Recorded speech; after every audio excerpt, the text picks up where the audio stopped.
Sunday morning rain is falling. Grab some covers, grab some shit. All right.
I'm your host, sabrinasalvati.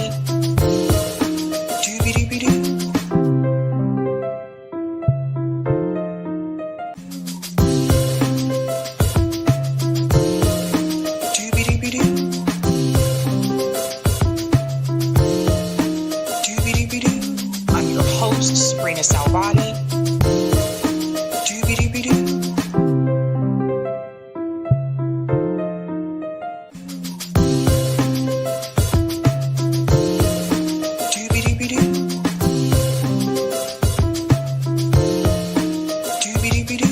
I'm your host, sabrinasalvati.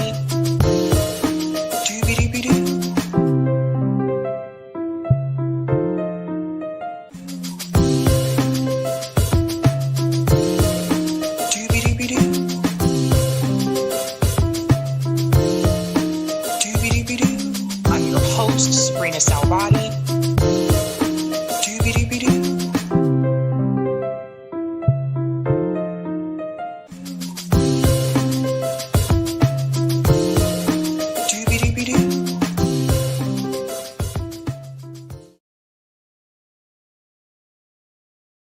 All right. Happy Sunday, ladies and gentlemen. Welcome to Sabby Sabs podcast. I'm your host, Sabrina Salvati.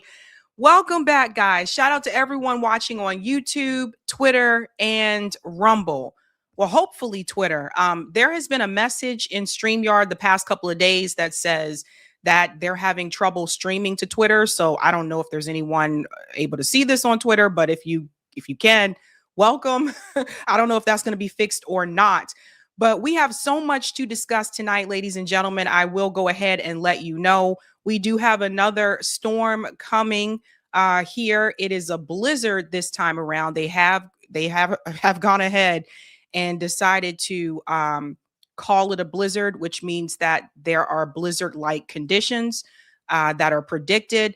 That is supposed to start around sometime tonight. I will try not to keep you long. I'll try to get you in and get you out of here. But tomorrow, Monday, is supposed to be pretty bad if you're in the Northeast. So they're already talking about possibly having a travel ban, which means you won't be able to drive on the street, or I won't be able to drive on the street. So I tried to get as much things as I needed today to get that out of the way, because I can't.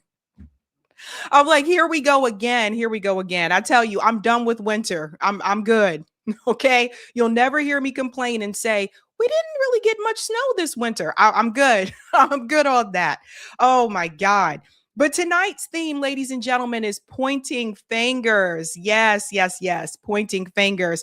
And we have so much to get into. Let's go ahead and give shout outs to people in the chat, ladies and gentlemen. No more snow for me. No more snow. Shout out to Jose, says hello. Greetings, Ginger. It looks like Ghislaine Maxwell may have been spotted in Canada with her brother. Maybe look into it. Might make a good late addition to your show. Someone else mentioned that to me. I have to check that video out. I mean, it wouldn't surprise me. It just, there's so much crazy things that are happening. It wouldn't surprise me if she's walking around somewhere and she's not actually in prison. Greetings. Brian says, fuck the world as it is. That is all. Shout out to Margotina says, Massie is not going deep at all. Oh, well, we'll see. Greetings 7 says, hey guys, Alex was under duress and did been to the phone call. Alex woke me up and I love him for that. But there is a very powerful evil pressing down on us, attacking influencers. Yeah. Greetings, John says, white man of America has been uttered by Israel. Greetings, John says, AJ has sold out a long time ago. He is an ardent Trump sycophant. Shout out to Joanne. I'm here for it, Sabby. Warm greetings to Eric, Corey, and the chat. Shout out to HH says, free America from APAC. Yeah, can we do that? Yeah. Just a simple request. So just a simple one. Shout out to Rich says, as of February 2026, the DOJ has released over 3.5 million files, totaling more than 300 GBs. Interesting there. Shout out to Herte. I hope I'm pronouncing it correctly. Herte. Alex Jones is a clown. Please, please make him irrelevant. Shout out to Diane Boo, who just became a Sabby member. Let's give her a big whoop whoop in the house. Greetings, Eduardo says, sad to watch Alex Jones fall for Israel. Yeah, man, it's bad. Greetings, Randy. We'll be patiently waiting while moats play. Love you, Sabby. Love you too, and welcome. Shout out to Foodies says, sell out. Greetings, Blockbuster says hi. Shout out to Brittany Hodel for becoming a Sabby member. Let's give her a big whoop whoop in the house. Greetings, Tor. Hey, Sabs. Much love from Savin Hill expat. Savin Hill, Dorchester in the house. What is up? What is up? Hunting Black people, not surprised. Nothing's too far for the most racist people on the planet by far. No one even comes close. It's their religion. Greetings, Audrey. Trump should be able to impose extra taxes in the form of tariffs on as many American business owners as possible, so people who don't pay tariffs can get a free handout, tariff refund. How about Trump just do something for the working class? How about that? Shout out to Omar Green, and shout out to him for becoming a Sabby member. Give him a big whoop whoop. And greetings, Laura says, Sabby, quite excited because this time I'll watch your show live. Yee! Welcome. Welcome to the live show. And greetings, CBC Voter says, Sabby and Eric T. Red. Shout out to Sherry said, ugh, Alex Jones can't stand his voice. Traitor at that, compromise. And thank you. Hannah says, love Sab Sundays. Thank you. You know, it's interesting. Some people do reach out. Like people email me every now and then. And sometimes people reach out and they say they love the Sunday show. And I don't know why that is. Like maybe it's the time difference. I do go earlier on Sundays because I have a hard stop on Sundays. It could just be that it's a Sunday. Maybe people are more, in chill mode on Sunday. I don't know. But it does seem like people tend to reach out and say they like the Sunday show. So that is something I've noticed. I try not to go too heavy on the news on Sunday because it's the start of the week.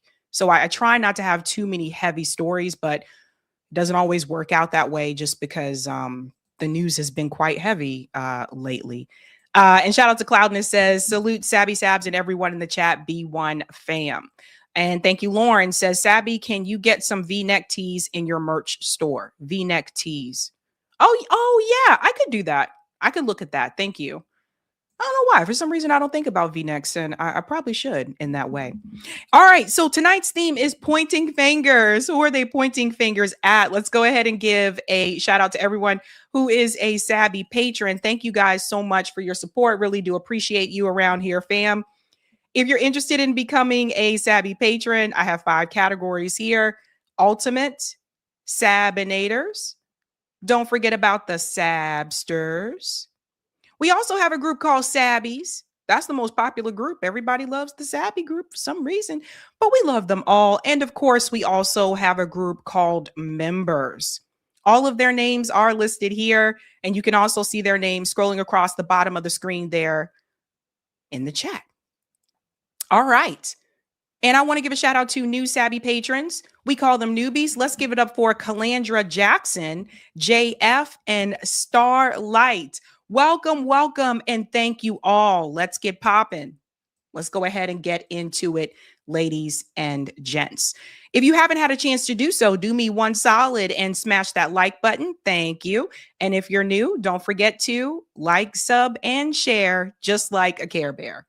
All right, again, the theme is pointing fingers. Let's go ahead and show you that thumbnail so you can see what we are discussing tonight, ladies and gents. I know many people are like, they were expecting, like what happened to that attack that was supposed to happen on Iran. That hasn't happened yet.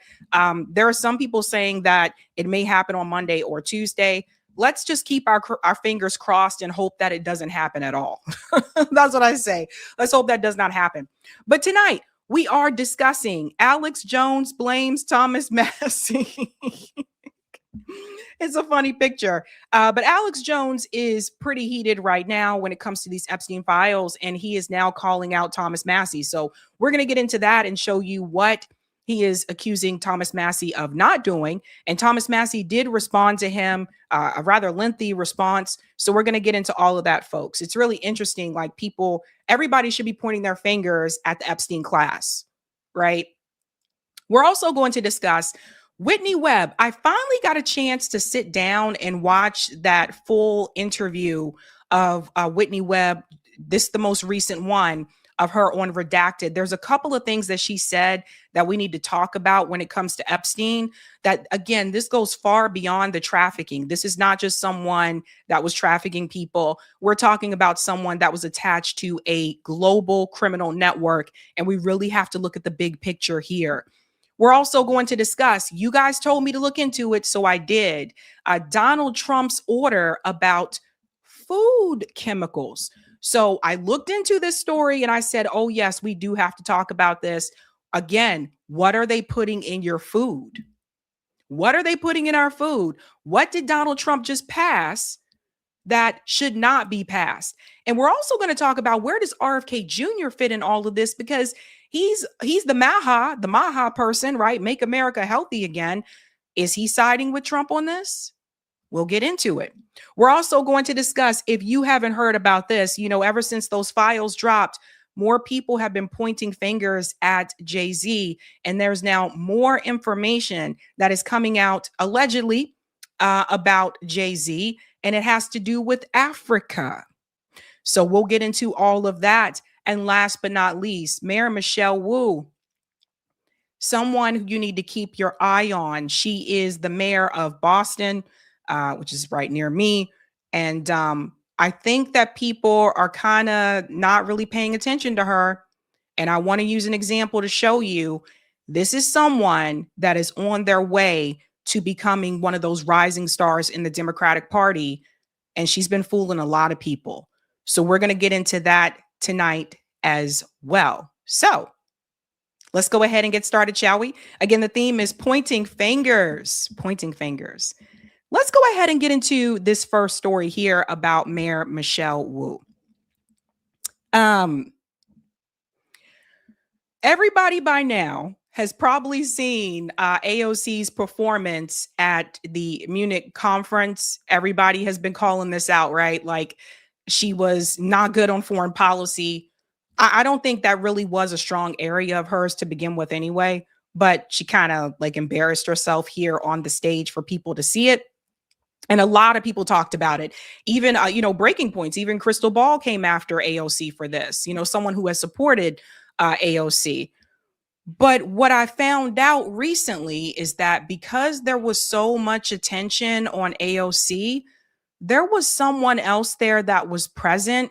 And I feel like it was overlooked, and we need to talk about it. So just to give you an idea what this conference was like, again, AOC was one of the people, of course, that was on the stage, for this event there in Germany, my old stomping ground.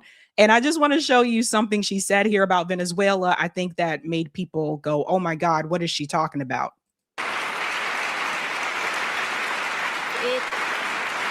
And by the way, Rubio and the Trump administration left Maduro's regime intact. And so even whatever moralizing they have about it, they're just as much a culprit in ignoring the election results as anybody else.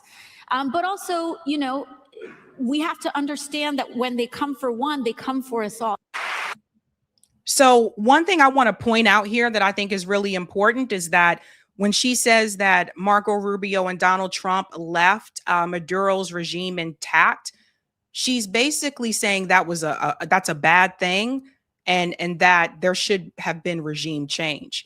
And no, that is not the progressive way. Like, you know, she was a Justice Democrat. She knows about this. They're not supposed to support regime changes. She was a member of DSA. She also knows they also don't support regime change. But she has strayed far, far and away, it seems like, from those organizations compared to when she first got into Congress. So it's like she says these things. She's kind of gone off on her own. And there needs to be more pushback from DSA about these statements that AOC says. But I feel like they don't, because she is considered to be their rising star. Right now, she is polling very well with young people for a presidential election. Apparently, she has the majority support of young voters when you compare her to the other candidates that were listed. But again, that's because these are the people that the establishment, that, you know, the party apparatus has chosen for you. We have to choose our own leaders. And we're not doing that because they're already being chosen and they're put on a poll before the elections even happen. And it says, who would you vote for? So then you say, okay, these are the people I have to choose from. But it should be the opposite way around. It should be us picking people that are leaders within our own communities and us saying, this is who my candidate is, and this is who I'm going to support. Now, why did I bring this up? Because this is very important when it comes to Mayor Michelle Wu. There's a lot of attention on AOC. And when you compare it to the other members of the squad, the reality is AOC gets the most attention. However, Mayor Michelle Wu, who is the mayor of Boston, I'm here to let you know she is also one of those favorites. And yeah, she's a mayor, not a Congress, woman, of course, but she's heading in that direction. You know what they didn't tell you? While everyone was talking about AOC was at this Munich conference, guess who else was at that Munich conference? Mayor Michelle Wu. She was the only mayor from the United States that was present at that conference. And if you feel as though that doesn't mean anything, you're wrong. They don't just pick anybody to go to those types of events. And out of all the mayors in the United States, they chose her. And I'm going to tell you why they chose her and why they're really trying to push her as well. Those of us that live in the Boston area, we see this happening in real time. I told you guys, I've given you the heads up about how she has been shaking hands with developers, displacing people here, community after community. It didn't start with her, but it's ramped up under her. And she ran on a very progressive message when she ran for office, similar to AOC. But let me show you this. Michelle Wu will be the only U.S. mayor at the International Security Conference. Here's why. So again, do not sleep on Mayor Michelle Wu. Michelle Wu will be the first and only U.S. mayor invited to join an international security conference in Germany this weekend. Wu will be traveling to the Munich Security Conference to sit on a Saturday panel focused on city leadership, according to a statement from her office. Listen to this. Boston is a leading global city, and it's an honor to be invited to share our progress at this important global forum for democracy and international collaboration.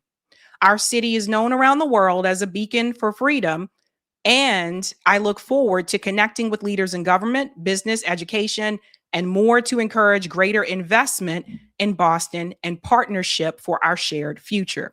So first of all, let's talk about global city. All right.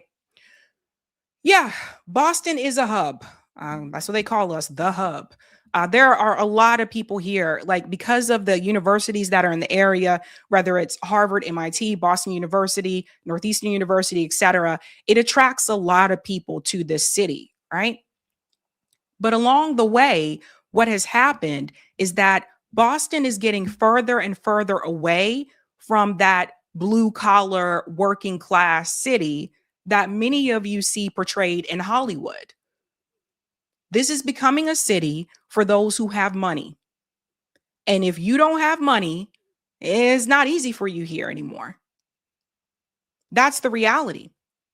When she says here that she wants to encourage greater investment in Boston, she's not talking about investment for the working class. She's talking about investment for people who have money. Most of the things that come into this city are for people who have money. The revitalization in the Seaport District, which used to be pretty vacant except for Harpoon Brewery, which was down the road and it was not much there.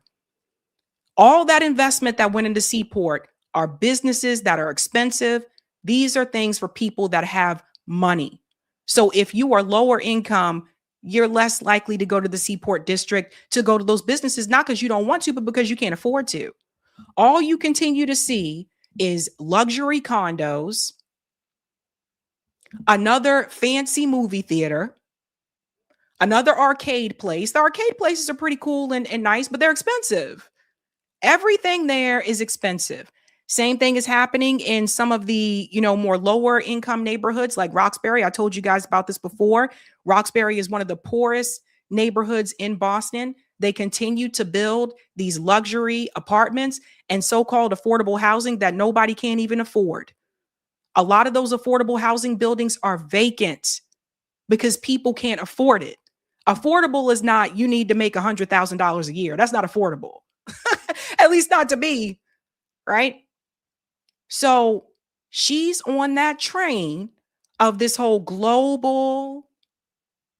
globalized city, more investment, but the investment is going into the wrong places. Let's continue on here. Wu will be joined by Mayor Rafal of Warsaw, Poland, and Mayor Vitali of Ukraine. The Munich Security Conference has been held for more than 60 years and is typically attended by government, defense, and diplomatic leaders. The panel will be the first time the event has hosted an all-mayor panel.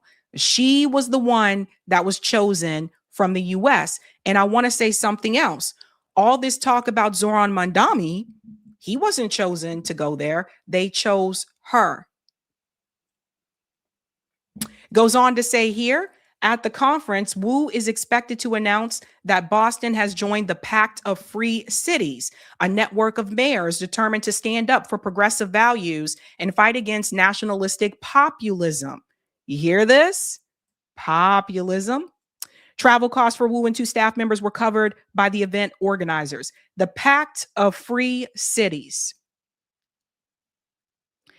So this is where they get people. The Pact of Free Cities, founded by mayors of Visegrad 4 capitals, this includes Bratislava, Budapest, Prague, and Warsaw, in 2019 is a global network of mayors determined to stand up for progressive values and fight against nationalistic populism.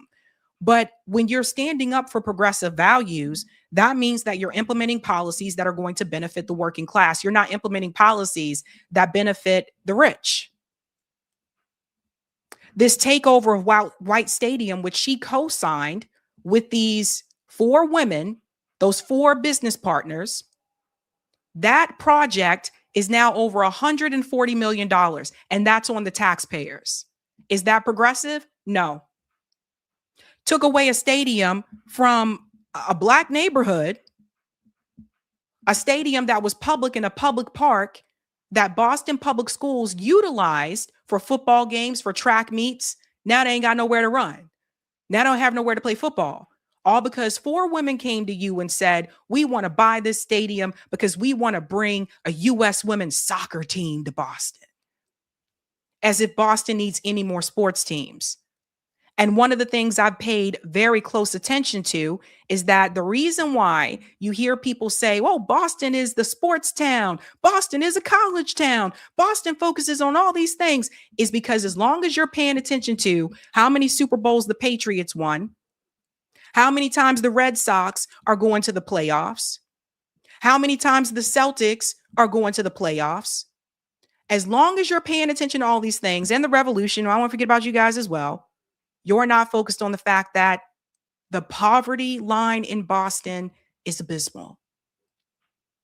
You're not focused on all the people who are struggling here, who grew up here, because everything around them is being gentrified. And that is part of her leadership and the leadership that came before her. So it's not just her, Marty Walsh, Mr. Union guy, and also under Mayor Menino, who was mayor for over 20 plus years. It's been a long time coming. And I say pay attention to her, because when we talk about who these candidates are taking money from, let's see where she aligns when it comes to AIPAC. Because see, this is something she don't really talk about much. Boston City Councilor Wu's AIPAC connection. This was mentioned back in 2021. And see, at the time, and you know, shame on me.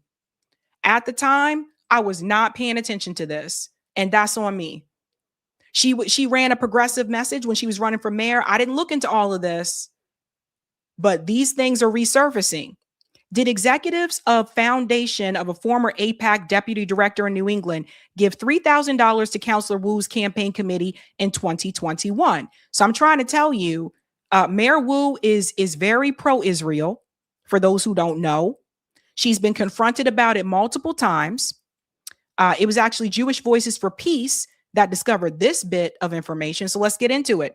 Yet during the 7 years that Councilor Michelle Wu has been sitting on Boston City Council, neither Boston City Council nor the mayors has formally endorsed the U.S. peace movement and Palestinian Solidarity Movement's BDS campaign. In 2021, Councilor Wu has apparently not agreed to formally endorse the BDS campaign in 2022 if elected as Boston's next mayor in November of 2021. And that's why I said shame on me, because I didn't know about this at the time. Boston gave $10 million to Israel, but we got people sleeping on the street. So what we really got to do is we got to push back on people using this rhetoric that says, oh, progressive except for Palestine. No. You can't be progressive except for Palestine. You're not progressive if you're out here cheerleading for what's happening to occupied people, because you really can have it both ways. So a lot of people don't know about this. And I'm warning you now, because when she runs for whatever she's going to run for next, and she already got the donors lined up, whether it's Congress, whether it's Senate, whether it's governor, you all need to remember this. It goes on to say here, coincidentally, according to Wu's committee financial disclosure forms, on January 25th, 2021, the campaign committee accepted $1,000 campaign contribution from a former deputy director of AIPAC, a group that opposes the BDS campaign. His name was Jay Rutterman. He is currently, at that time, was the president of the Rutterman Family Foundation. Less than 3 months before making his $1,000 campaign contribution, the former New England AIPAC deputy director had also interviewed 2021 mayor candidate Wu in a special episode of the Rutterman Family Foundation produced all-inclusive podcast show on November 17th, 2020. And look at what they called her. It was titled Boston City Councilwoman and Rising Star Michelle Wu. So I want you guys to pay attention to the whole rising star phrase, because I saw this written about Richie Torres. We know how he turned out. It's been written about AOC. You see how she's been, voting along for Israel in some ways and then saying she's against it in other ways. And anytime you have the establishment telling you a politician is a rising star, that means they're a rising star for the establishment, not for the working class. We continue on more here. According to the Ruderman Family Foundation website, besides being a former deputy director of APAC in New England in 2005, Mr. Ruderman enlisted in the IDF and became a liaison between the IDF and diaspora Jewry. And after his service in the IDF, he returned to APAC as a leadership director for APAC in Israel. She also accepted campaign money from Brookline, Massachusetts, Sharon Shapiro of the Ruderman Family Foundation, and also campaign money from Ruderman Family Foundation Executive Director Shira Ruderman. Shira Ruderman served 3 years as commander in the intelligence unit of the Israeli army. So I'm showing you all of these things so that you understand she's pro-Israel. She already took the pro-Israel money. And I just don't want people to be fooled. Now, people say, well, how was she able to win re-election? Well, first of all, I mean, she had Josh Kraft running against her, who is the son of Robert Kraft. They're billionaires. Josh Kraft moved to Boston a year prior so that he could run as mayor. So he was not going to stand that type of chance. And then he dropped out of the race earlier. There was also an independent candidate that was running against her, but he wasn't allowed to debate. So that's where the independents lose the traction, right? If you can't get on that debate stage, a lot of people aren't going to see you. That's no fault of his. But I will say this. It is time for people in the community to start picking their own leaders. Start picking the people you want to serve the people. Stop letting the parties and the establishment select these people. And if you haven't figured it out by now, Mayor Wu was selected. She was selected early on. There's a pipeline they seem to come through here. Harvard Business School, Boston Consulting Group, McKinsey, Deloitte. There's the pipeline, and the establishment loves it, right? So while everyone was pointing fingers at AOC, this one really snuck by people. I think people should also be more alarmed that only one mayor from the United States was also at that conference cheering on those same efforts that AOC cheered on in that little speech there. And that was Mayor Michelle Wu. Keep an eye on that one. Let's go to some of the comments here, ladies and gents. Oh, thank you. One pissed off citizen said, good analysis, Sabby. Thank you. Thank you. I'm trying to keep people informed. I'm trying to let you know what's going on out here in these streets. Let's give a shout out to Omar Green for I think I said that one. Sorry. Thank you, VS Need. Hey, Sabby. Hey, VS Need. Thank you. Thank you, Sean. Hello from Scotland. This week has war on horizon. Yeah, the prediction I'm hearing right now is either Monday or Tuesday. Hopefully none of it, but that's what I'm hearing. Shout out to the Spans for becoming a Sabby member. That's a cool name. Give them a big whoop whoop in the house. Greetings, Kinman. AOC is a low IQ individual. Is everybody saying this phrase now? Thank you, VA. Hi, Sabby. Do you have an opinion on the Teamsters president, Sean O'Brien, with him being from Boston as well, and the crazy things going on with the union? I feel like something bigger is at hand. You know, I'll say this. I know that the rank and file members of these unions, oftentimes their voices are shut down and they're not represented in the way that they would like. And that's the unfortunate part. I've heard some good things about him, but I've also heard some other things that at the end of the day, you know, the management, union management and him make the final decision. Part of me also wonders if he's looking for some type of political run. Shout out to Kevin. Thank you for this. I imagine my city, Portland, will be in this Free Cities coalition. Trump bears responsibility having sent his ICE pit bulls everywhere he could. Yeah, they probably will be. Portland, Oregon, I imagine. They probably will be there. Let's get the Rumble Rant. Rumble Rant. Rumble Rant. Thank you, Mark. Sabby, this bad winter is my fault. Last month before the snow on a nice day, I told my neighbor it was going to stay nice until spring. Some advanced entity must have heard. Ah, Mark, why? Why? You made the prediction. Oh boy, oh boy, oh boy. Okay. One thing I wanted to play here before we get to the next story. this isn't a clip or anything, but this woman, have you guys seen this?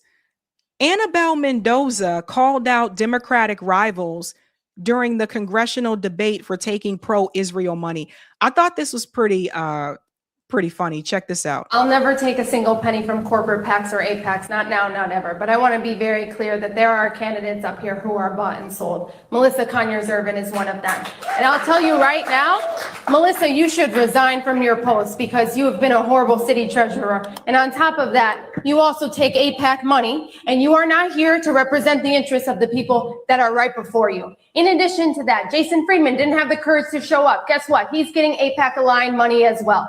And, you know, Anthony, I really like you, but I also know Michael and Kerry Sachs gave you $7,000, and they are some of APAC's biggest donors. So I want to know if you're going to return that money. I'll get Jeffrey. Okay.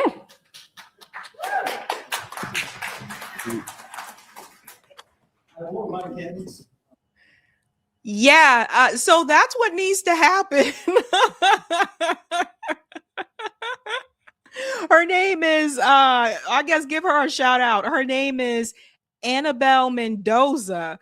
And that's what needs to happen, right? You got to call it out. If they're taking APAC money or, you know, money from J Street, just like the pro-Israel lobby altogether, you got to call them out. So I think it's great that she was able to do that and just not give a damn. Because I don't think many people would do that because they don't, you know, they don't want that backlash to come their way. So it kind of is, you know, what it is. So I wanted to share that with you guys. I thought that was kind of funny. But we're going to move on to the next story, ladies and gents here. So Jay-Z, again, since Jay-Z was mentioned in the Epstein files, more information is coming out. More and more people are starting to look further into him.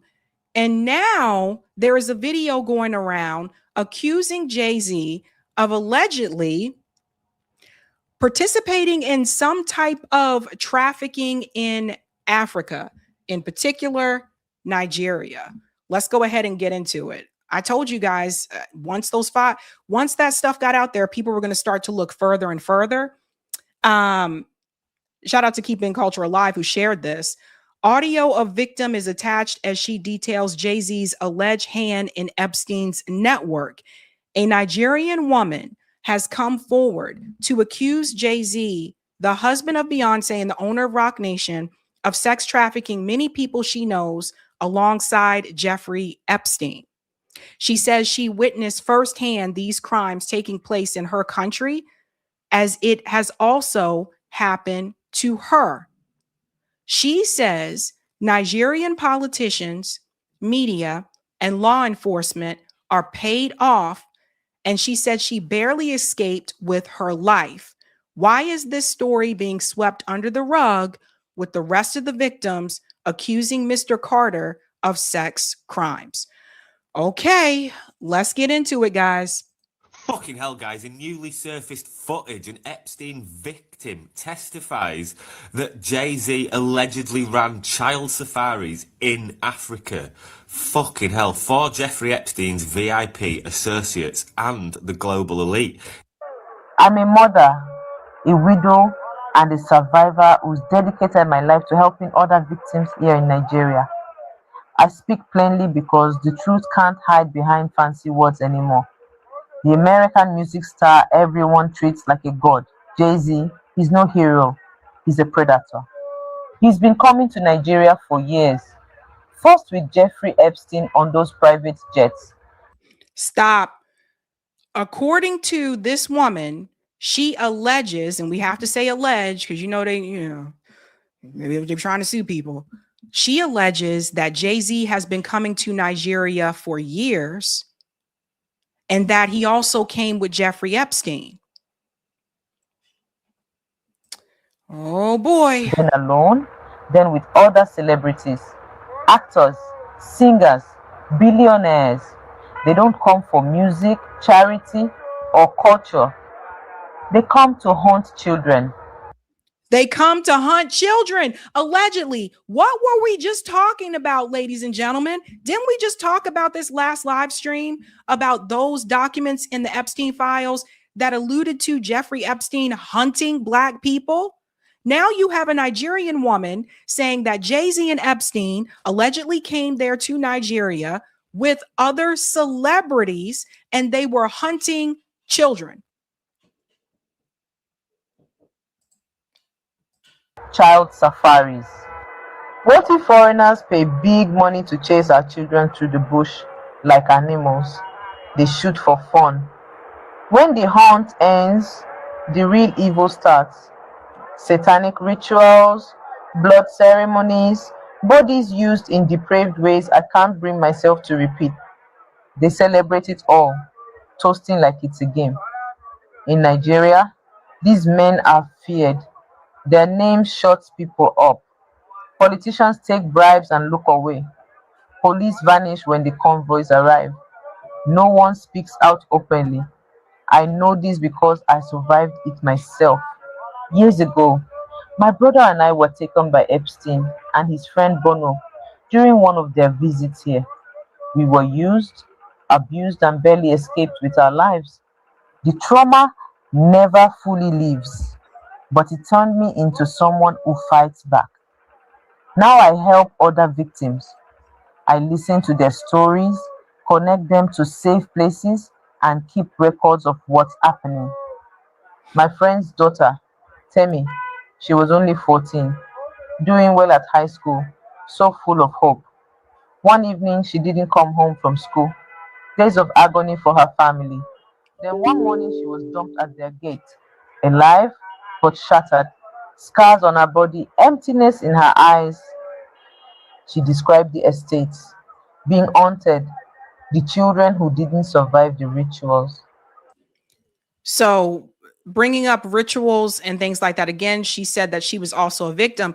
New York Varsity said, I'm not comfortable with people being verified for defending Jay-Z, but there has to be a paper trail somewhere. Flight date, purchases, photo, give us something. Yeah, that's the thing that a lot of people are pointing to, and that I've been wondering as well.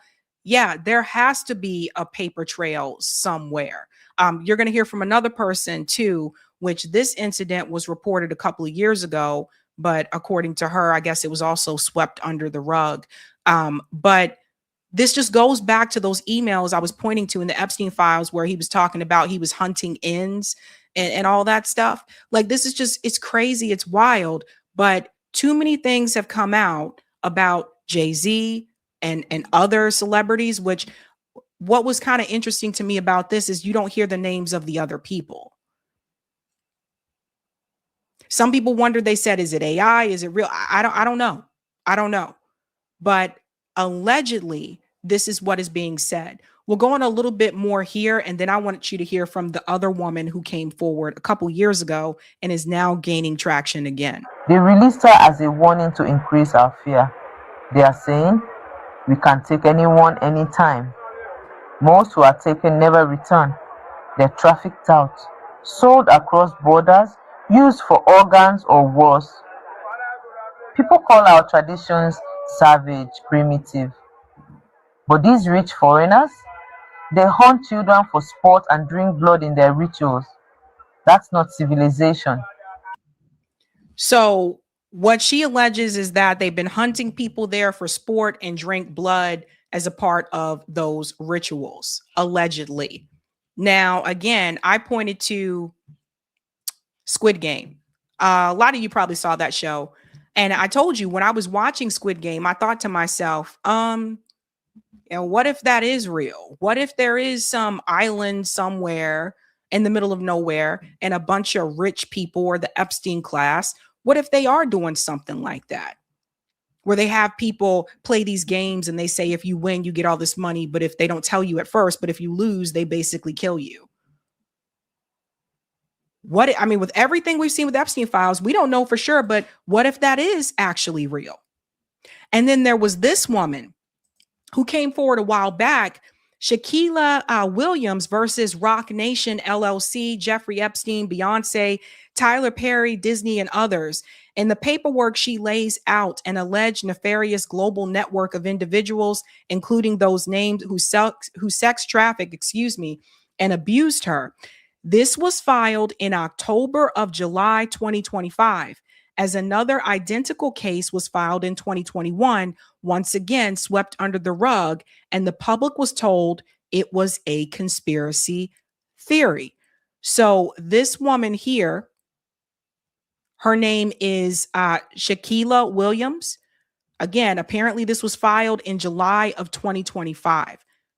Listen to her story.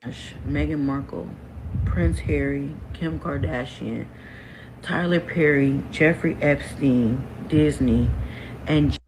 Sorry, she mentioned Meghan Markle. Listen to this. Prince Harry, Kim Kardashian, Tyler Perry, Jeffrey Epstein, Disney, and Jane and John Doe 1 through 100.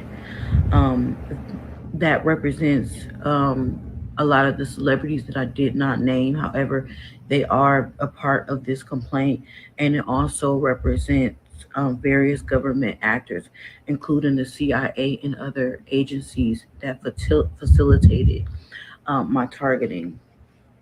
My preliminary statement is I, Shaquilla Williams, bring this action as a last resort, not for money or legal victory, but to place the truth into public record. My life has been systematically dismantled by a powerful, coordinated network of celebrities, corporations, hospitals, and government actors. I believe I was placed on a government watch list after being poisoned in an Ohio hospital. That placement triggered a series of devastating abuses, identity theft, surveillance, creative and financial exploitation, and trafficking. My likeness has been monetized by some of the world's most powerful entertainment figures. My daughter, who is now 18, has also been targeted. I named Rock Nation, Beyonce, Jay-Z, P. Diddy, Meghan Markle, Prince Harry, Disney, and many other Hollywood actors as a part of a Hollywood-centered enterprise profiting from this abuse. Through this lawsuit, I seek not only relief for the personal harm I've endured, but also a permanent public record of how government power, corporate technology, celebrity influence, and institutional medicine can be fused together into a weapon. I was raised in a family affiliated with the Black Liberation Movement and the organization of Malachi's New York. This affiliation made me and my family, including myself, a target of government surveillance and retaliation. In 2009, I was connected to a small music label in Columbus, Ohio. A contract was presented to me and my mother signed it on my behalf. Soon after, my mother passed away under suspicious circumstances at Mount Carmel West Hospital. This hospital has since been sued for wrongful deaths and patient mistreatment. I believe my mother's death was not natural, but rather a consequence of her involvement with that contract and the larger trafficking network. After her death, I experienced a series of events that led to my poisoning in hospitals, including Doctors West and OSU. My medical records from those visits were erased or altered. I believe these poisonings were a coordinated effort to remove me as a threat or to convert me into a commodified vessel within a broader human trafficking system.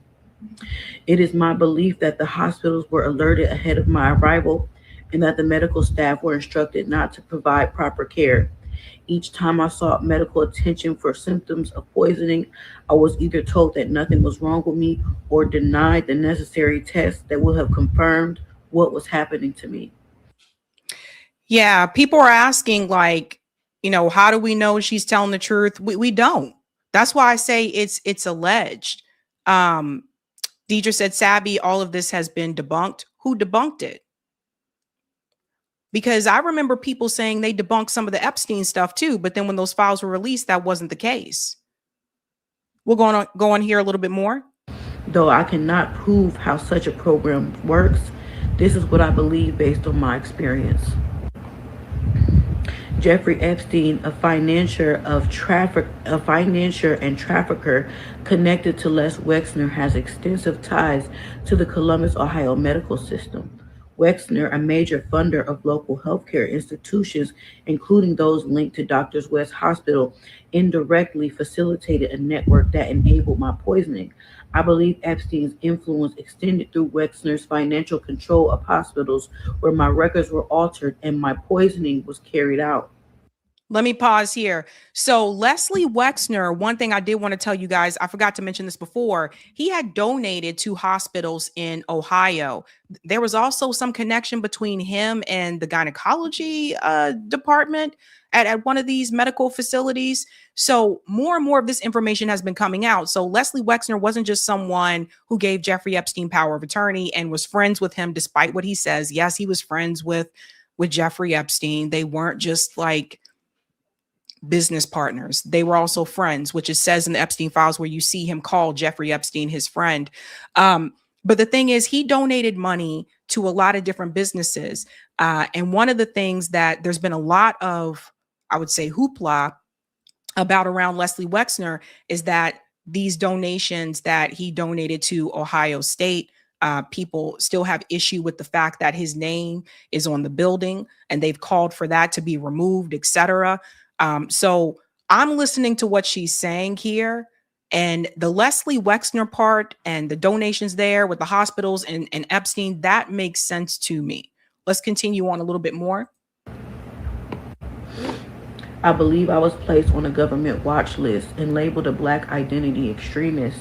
That label has enabled decades of covert surveillance, identity theft, creative exploitation, economic sabotage, and repeated attempts to psychologically break me. My likeness, voice, and ideas have been stolen and repackaged by celebrities and media companies. I specifically named Rock Nation and Beyonce, Disney, and others. Their works symbolically mirror and profit from the events of my life, while I have been silenced and rendered invisible. I was repeatedly followed by unknown individuals who were clearly hired to track my movements and intimidate me. These individuals would sit in cars outside my home for long hours, stand near my door and windows without explanation, and in several incidents fire guns into the air before fleeing the scene, designed to terrorize and destabilize me. I was also stalked while driving. Individuals were paid to follow me on the road, driving aggressively and attempting to run me off the road on several occasions.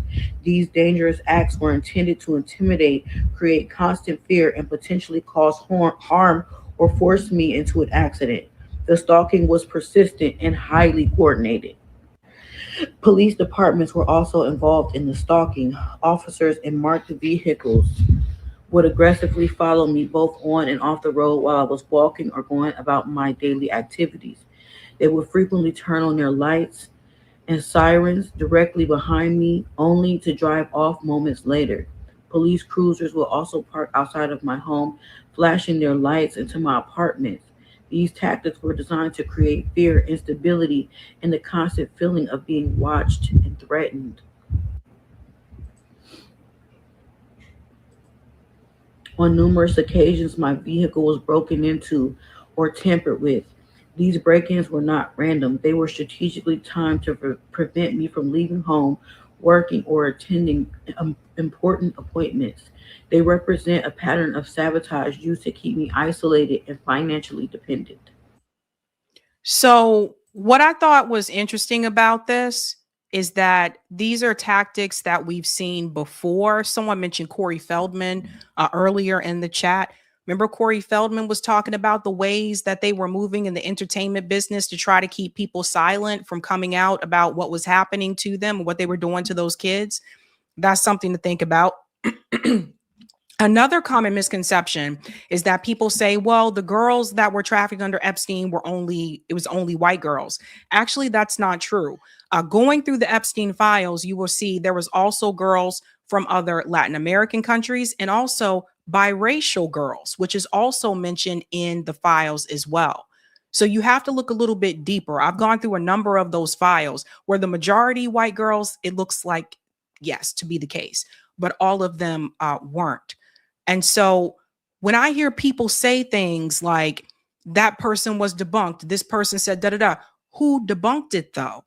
Because I remember back in the day, people said that Corey Feldman was a liar, and people said that they debunked him too. Now you start to see some of those things that Corey Feldman said, you start to see those things come to light now. So we got to be careful with the whole, this was debunked, that was debunked, and who debunked it, and who's that person, and what's their connection to the people that are being accused. So I think we got to think about that. We also have to think about the fact that there does seem to be this tendency to say that someone is mentally ill who comes forward with these types of allegations against big and powerful people. I have seen this played out before. So this girl, I thought this was interesting. Let me show this part here again. As they said, this was filed back in October. I think they meant October or July of 2025, as another identical case that was filed in 2020, once again swept under the rug, and the public was told it was a conspiracy theory. People said the same thing about Pizzagate. And now you're starting to see people have to push back now and say, oh, wait a minute, maybe some of the Pizzagate people were actually correct about this. So that's what I'm saying. Some of these things, is everybody necessarily 100% telling the truth? We may never know. But what I am saying is people said Pizzagate was a conspiracy theory too. And now you're seeing pizza all throughout the Epstein files. So sometimes you have to take that with a grain of salt. But what it does show you, again, Jay-Z's name continues to come up. I don't know about some of those other people, but his name continues to come up. It wasn't just this girl. It wasn't just the Nigerian woman there speaking on the audio. Jaguar Wright has been trying to tell people about this for years. And people called her crazy and loony and all this other kind of stuff. Before Diddy was arrested, she was telling people about Diddy for years. And they called her crazy and they called her loony. And then he got arrested and they're like, oh, maybe she might have been right. So I say everything is worth looking into yourself, looking a little bit deeper, and not just going by the narrative of someone saying, especially someone higher up, this was debunked, because they serve a certain agenda too. And they also a lot of times are in line with the same establishment people that are being accused. So people are pointing fingers, but people have been pointing fingers about the trafficking, about all this stuff. And everybody said that they were crazy. Why didn't Jay-Z say anything when Diddy got arrested? Other people did. That was his friend. Why ain't say anything? Think about that for a second. Let's go to some of the other comments, ladies and gents. Thank you for the super chat, Turbo. You are getting so good at your job, you are out ahead of the others. Oh, thank you. Thank you, Roger. All the more reason why. What is that? I'm sorry. There's something on the screen. What is that on the screen? You guys can't see it, but I can. All the more reason why WMTO put a heavy focus on what we could get done at the state level. People inform and run those CBIs. Thank you. LWU said, I fell for Obama scam the first election, but not the second. Thank you, Turbo. Yeah, it's not so hard to tell them they suck. Thank you, Resurrect. I do not believe any tether speaking against FBA. So I'm not sure what you're saying there. I'm really not sure what you're saying. There seems to be this tendency to protect like Jay-Z, whoever, at all costs. Again, we don't know these people. Thank you, Mr. War. Nas would never be involved with something like that. I haven't heard much from Nas lately. I actually wonder what he thinks about all this stuff. Thank you, Turbo. We need one of these over-the-top things to be proven with no doubt. It would be the way to the rest. I agree. Thank you, Joanne. This is why I support your work, Sabby. Wow. Thank you. Thank you, Roses. Kathy O'Brien talks a lot about being hunted as a child, plus dogs. Also saw J.W. Bush Jr. being hunted too. Her interviews are a must watch. not familiar with her. I have to check that out. Thank you for the super chat, Dankster. Great work, Sabs. Keep spitting that truth. Thank you. Thank you, Turbo. Well, people, if people then power are up to crime, they're going to try to stop getting caught. And BTW, someone just saying that it's not true is not debunking. Angie said, where is she now? I don't know. Good question. Thank you, Kenman. Karen Mulder got a raw deal when she spoke out. Thank you, Tarsus. After going through anything like that, who wouldn't be mentally disturbed? It's a good question. Thank you, Roger. How many exes Jay bragged on being a pimp? He even made a song called Big Pimpin'. I'm a pimp in every sense of the word. Bitch, better trust and believe him. Thank you. Thank you, One Box. So Jay-Z going to Africa back in early 2000, around 2005, 2006, to tap into the water source may not have been the actual agenda. Maybe. Who knows? And it's one of those things like we talked about Bill Gates and his philanthropy projects before too. This is not to say these people are not doing philanthropy. Sometimes two things can be true at the same time. It can be true that, yeah, Bill Gates has philanthropies. It can also be true that Bill Gates was friends with Jeffrey Epstein. Like, it's just like, I don't understand why people have to separate the two. That's what's interesting to me. All right, ladies and gents, we're going to keep it and moving and grooving. If you haven't had a chance to do so, smash that like button. Thank you. And we're moving on to the next story here about Whitney Webb. So one of the things I think we need to pay close attention to when it comes to the Epstein files or Jeffrey Epstein altogether is that we can't stop at just him. Jeffrey Epstein was basically a puppet from what I understand. So if you saw like this pyramid chart, Jeffrey Epstein was not at the top of the pyramid. Otherwise, he wouldn't have been arrested. The people at the top rarely ever go down. So Jeffrey Epstein had a boss. He was working for somebody or something else, whether it's different organizations, CIA, Mossad, or different person. He was working for something or someone else. That's what I want you to hold on to as we get to these clips here from Whitney Webb. One of the most, I guess, powerful people next to Jeffrey Epstein was, of course, Les Wexner. He's the owner of the Limited Group, which included Victoria's Secret. For those who are not aware, Les Wexner had a lot of money. He gave Jeffrey Epstein power of attorney. He just testified in front of Congress. Actually, they came to him to see him in Ohio. So he didn't travel to DC. They came to see him for that deposition. He testified, and most of his responses were, I don't remember. Interesting how that works. All of a sudden, he doesn't remember. He's actually featured in Epstein documentaries, but he just don't remember. There's a couple of them. Go check them out. There's an Epstein documentary on Netflix. There's one on Hulu. So the I don't remember card is something that is played to save your own ass, basically. I want you to hear what Whitney Webb said about Les Wexner being held accountable, because she gives the raw deal here, and to why he will probably not be held accountable. So she spoke with Redacted. I'm not sure if everyone's familiar with the show. They usually do a lot of diving into controversial issues. I guess that's how you want to describe it. I don't know what they are politically. I don't know the political ideology, but they usually dive into a lot of controversial stuff, right? And they do like these deep dives. But listen to what Whitney said here about the Les situation. Yeah, I don't anticipate Leslie Wexner being arrested at any point. He is far too powerful.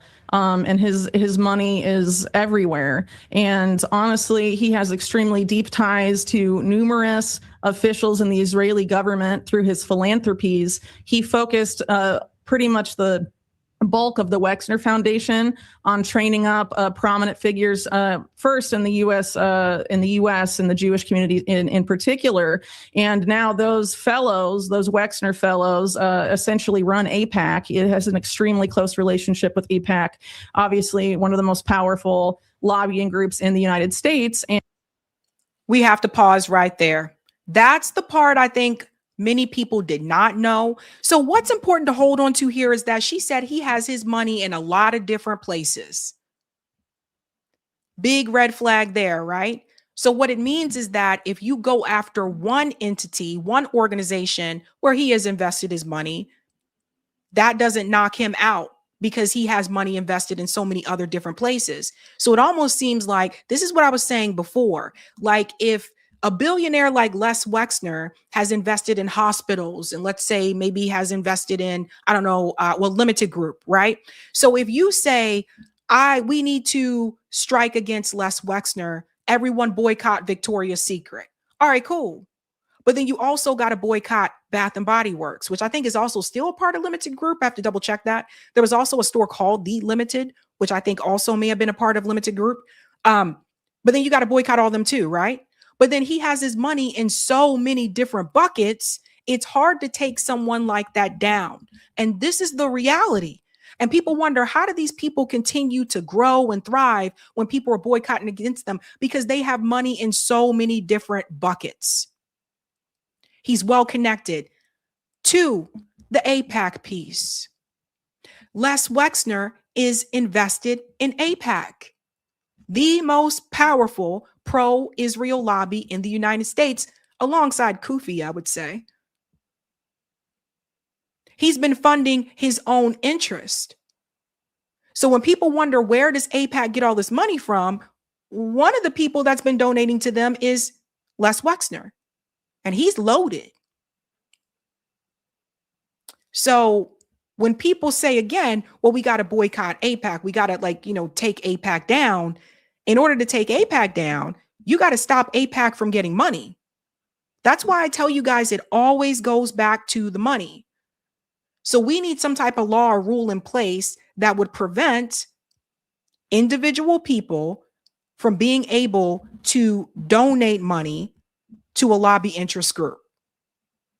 Let's continue on. And the other side of his leadership training via his foundation has been with Israeli public officials who have, these relationships as a result of that with Wexner.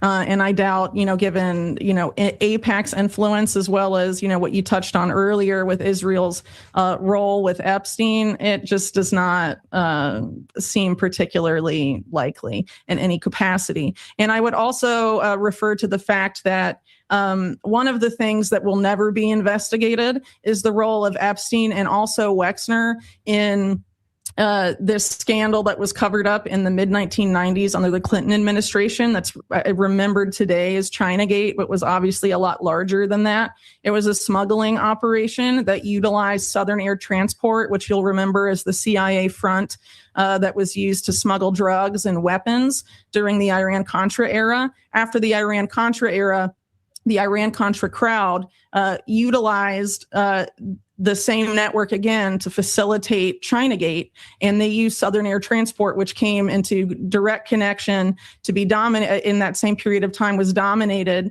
by Leslie Wexner and Jeffrey Epstein.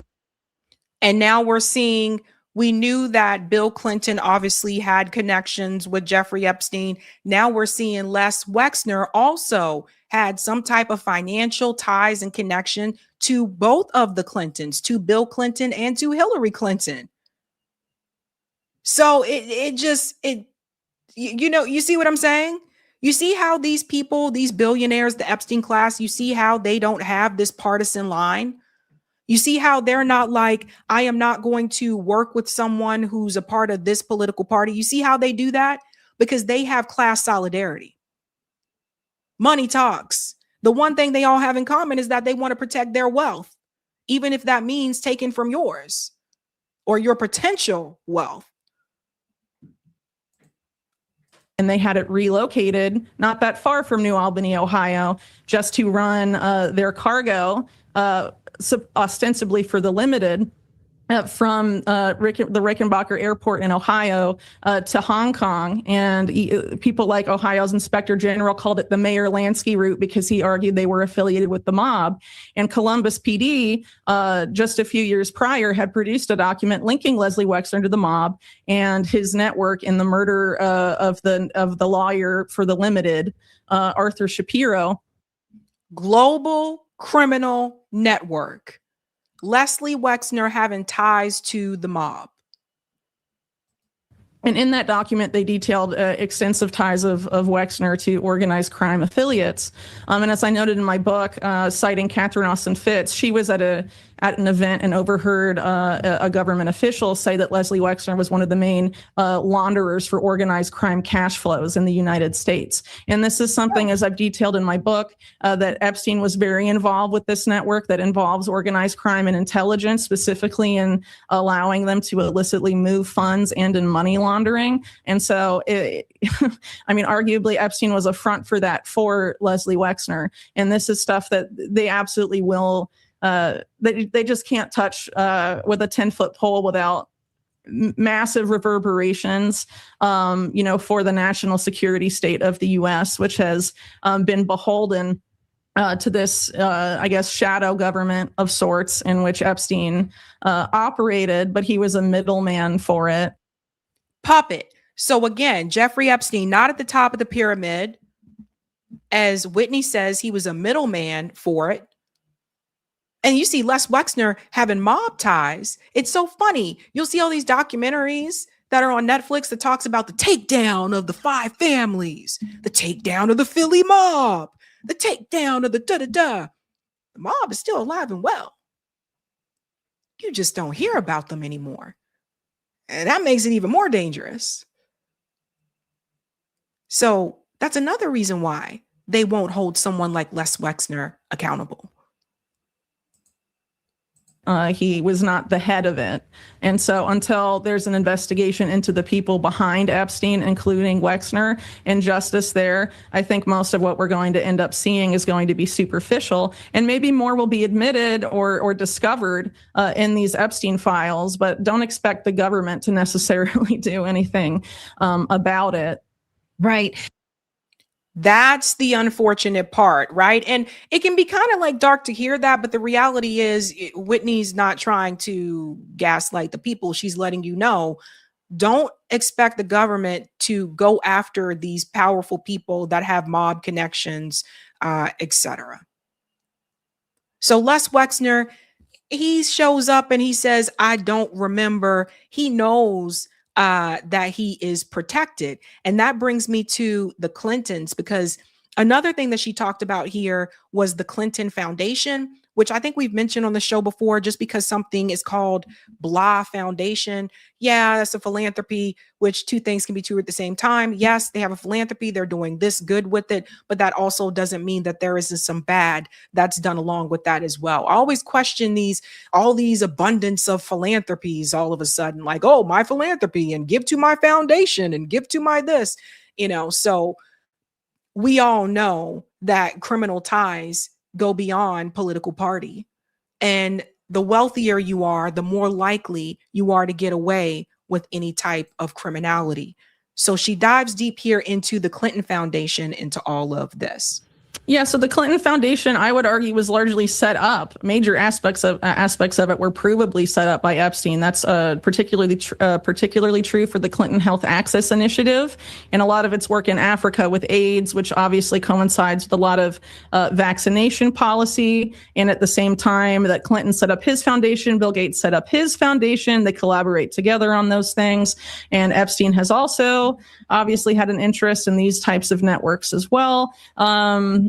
For health, they say. Right. But obviously, in the COVID era, we became a lot more skeptical of those types of quote unquote philanthropies. And obviously, Bill Gates, as well as Epstein himself, as particularly revealed by some of these new releases, but it was known before, have an outsized interest in eugenics and also transhumanism, which is the modern rebranding of eugenics. Even some Pause right here. So this was another thing we talked about in the files. There were a number of emails that referenced eugenics, whether it was from Jeffrey Epstein, whether it was from Bill Gates, like back and forth conversations.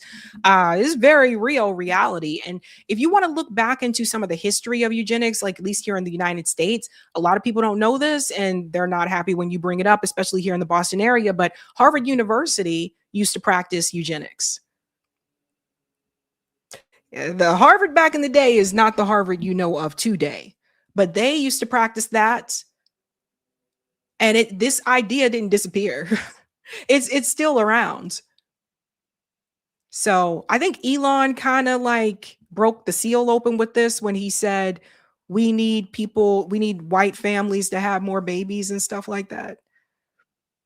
So, I mean, some people say it out in the open. Some people say it behind the scenes via email. Of the people that used to run the British Eugenics Society, like Julian Huxley, authored texts in the mid 20th century talking about how transhumanism was the future of eugenics, and this is how they'd sell it to a new generation.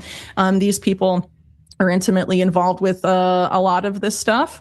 And, Epstein was intimately involved in those aspects, but we have to go back to Epstein being intimately involved also in illicit cash flows, which the Clintons absolutely love and have loved for a long time, ever since Clinton was governor of Arkansas through the presidency and after. And so, Clinton Foundation has obviously been dogged by what were once rumors, but thanks to WikiLeaks became, proven that it was basically a pay-to-play scam, and that they were taking money and then returning political favors when Hillary Clinton was, Secretary of State, or they thought she might even be president, right? And then after, she lost to Trump in 2016, it dried up essentially. But also, in addition to the other philanthropies, you have the Clinton Global Initiative, which was allegedly Epstein's idea, according to his defense lawyers.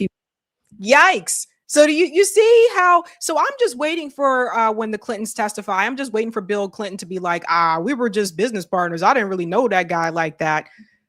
No, I mean, look at all the stuff that Epstein, did for the Clintons, behind the scenes. And then she talks about like this path that was chosen, I guess, for Hillary Clinton. Again, like I said, a lot of these people are selected, and then they tell you should vote for them.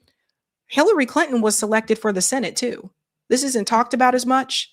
She was contacted by the Senate and told to go get that seat for the Senate. She was already a shoo-in. They had already decided that they wanted her. This stuff goes way back, you guys. Like, I went into a lot of the deep dive history of Hillary and Bill, like that whole like relationship, and I saw it as a relationship of convenience where they would help each other out professionally, where Hillary realized she could get Bill Clinton to really go places politically, and then she would also be able to do that as well. He would become president. She would eventually become president as well, and she would be the first female president. There's a whole path laid out for that. And they're not the only ones. I mean, the Bushes laid out a whole damn plan too. I mean, these things are pre-planned. It was part of the core team that developed the concept for the Clinton Global Initiative, which is kind of like a Clinton brokered Davos, World Economic Forum style meeting. And, they passed money around to, Ghislaine Maxwell's Terramar, for example, among other things. And so, Epstein was obviously very sought out in the not-profit world, arguably because he was very good at tax shelters. And a lot of these billionaires want to, get tax write-offs or not have to pay money in tax. And so, setting up these philanthropies the right way, when Epstein's background, going back to his time at Bear Stearns, was in tax evasion, obviously, I think that points to why they were so interested in having him be involved in setting up their nonprofits. And there's also the fact that you had Epstein, I think it was Bill Gates, wanted to talk to Epstein about getting a Nobel Prize, apparently because he had influence over the Nobel Prize Committee.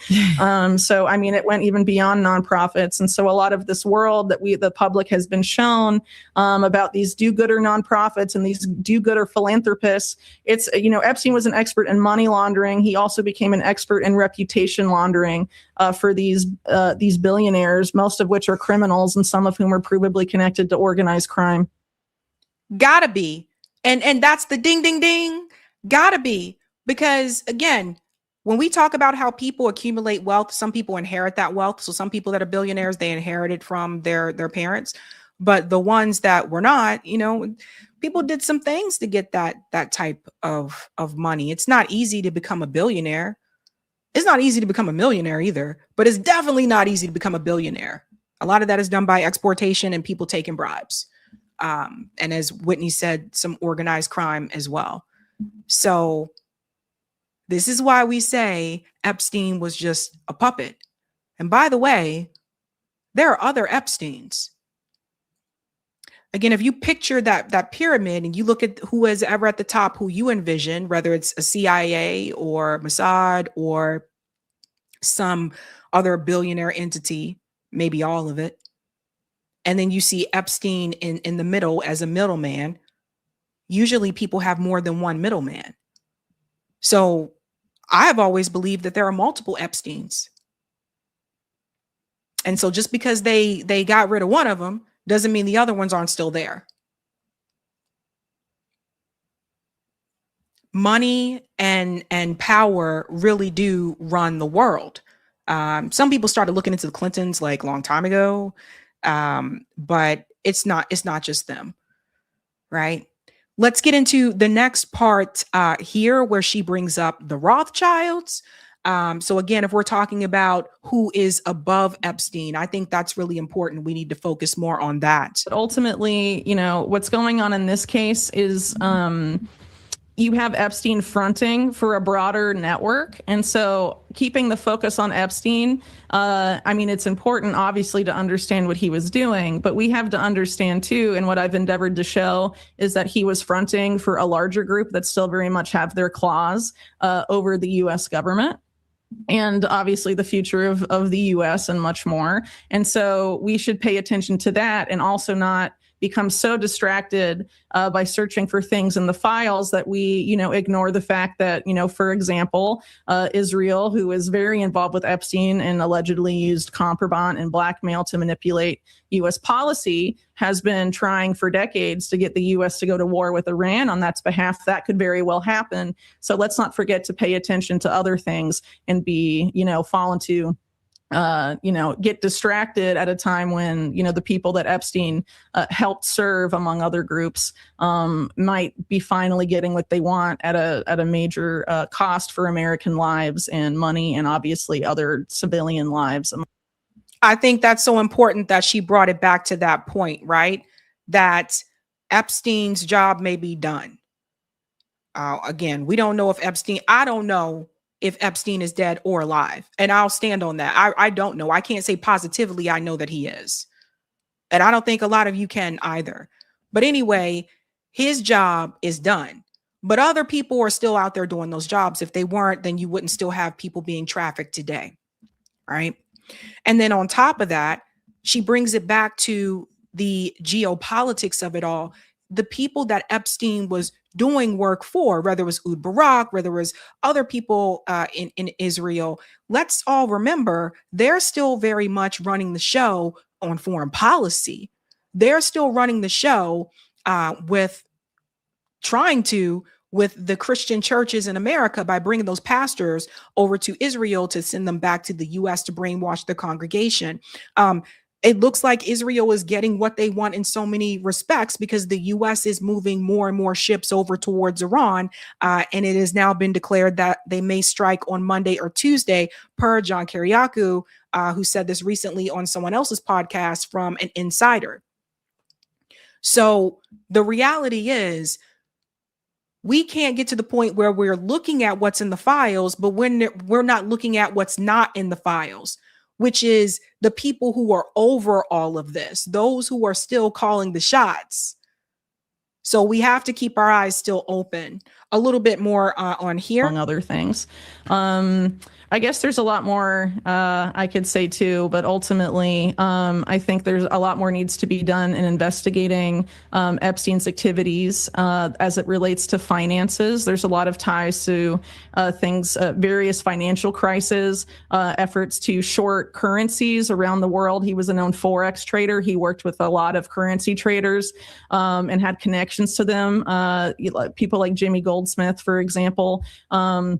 And others that were referred to by the New York Times in the 90s as a cabal of, currency traders that were basically destroying whole economies. And pretty much everyone in that cabal has ties to the Rothschild banking dynasty, which Epstein in these recent files acknowledge he represents. But that's quite clear that was the case. If you read my book, Robert Maxwell openly fronted for them, among other interests. Everyone keeps asking, where did Jeffrey Epstein get his money from? Right? People keep saying, how did he get this money? How did he get wealthy? Don't forget, Les Wexner gave him money early on. Again, Lex Wexner says in the deposition, he said he was working for the Rothschilds. So when people ask, where did that money come from? Always follow the money trail, goes back to the banks. Because I don't know about you guys. I don't know anybody that is just given $100,000 or here's $1 million. Go have at it and have fun. I don't know anybody that's going to do that. I've never heard of that. And again, what good can come from that, right? So there you go. Look what she connected it back to, the Rothschilds, who also are pro-Israel. They're Zionists. You know the whole history there that we talked about before, right? And so if we don't follow these threads, as I've, been saying, away from Epstein and higher up, he was being puppeteered by people and he was obviously of use to them. I think the narrative that Epstein was an idiot and all of this, maybe he didn't use good grammar in emails, but he was obviously sought out for his abilities in, illicit finance and, smuggling. Among other things. So I think, it's important to keep all of that in mind if we actually want to understand what was going in here and have any meaningful pursuit of justice. Yeah. So again, some people have been making fun of those emails. They're like, dude, this guy's grammar was like really off. But listen, you don't have to have proper grammar to count money. Right? You don't have to have proper grammar to count money. So it's just, I don't know. Your grammar doesn't have to be great, but if your math skills are on par, you can kind of, do what you want to do here. And people just kind of say, okay, well, they can count. But she mentioned like the money laundering and all of those things. And I think this is just really important for people to see, because at the end of the day, some of the things that she points out, it was the same thing I said about the Diddy situation. Everybody was like, did he do it? Did he not? Did he? Right? But people weren't willing to look at Clive Davis.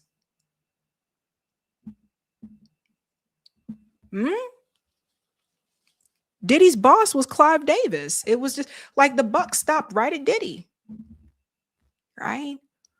So the head of the snake usually does not fall. They're usually protected. And you talk about the Rothschilds. I mean, don't forget, one of the things we brought up with Venezuela is that they were one of those countries that didn't have one of those Rothschilds banks. That's important for people to know. A lot of times when corporate media tells you about conflict, especially if it's war conflict, they don't really get into the money part. They don't get into the banks, or they don't get into the things that, like this person is doing this for the working class. They don't want to tell you, oh yeah, everyone in that country may have healthcare. Same thing we said with Cuba, right? Like everyone may have healthcare, etc. They don't want to mention those things. So they just say there's dictatorship there, or they say they don't have democracy. And if you don't look further than that, you'll believe it too.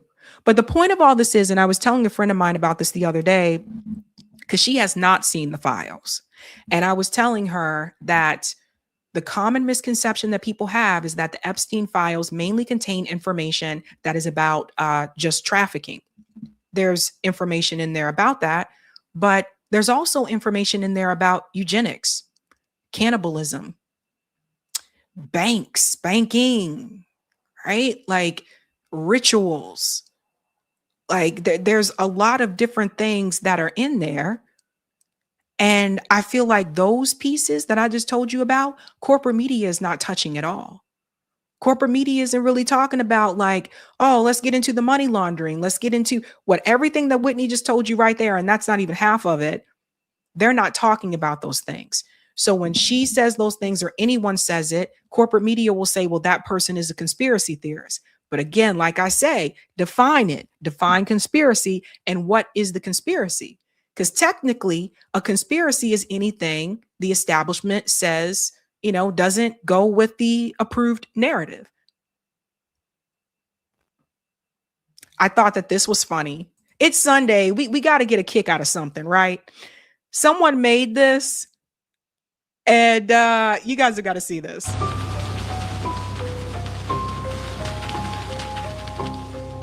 Hello, Donald. Come and play with us, Donald.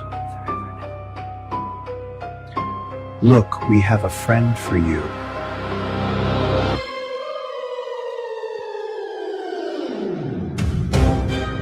Round and round we go, round and round we go. Eerie, right? Isn't it weird? Yeah. It's weird. I know. Casey said it's some scary shit. I know. Oh my God. Yeah. I don't know who made this because people share things, but they don't always tell you if they're the one that made it.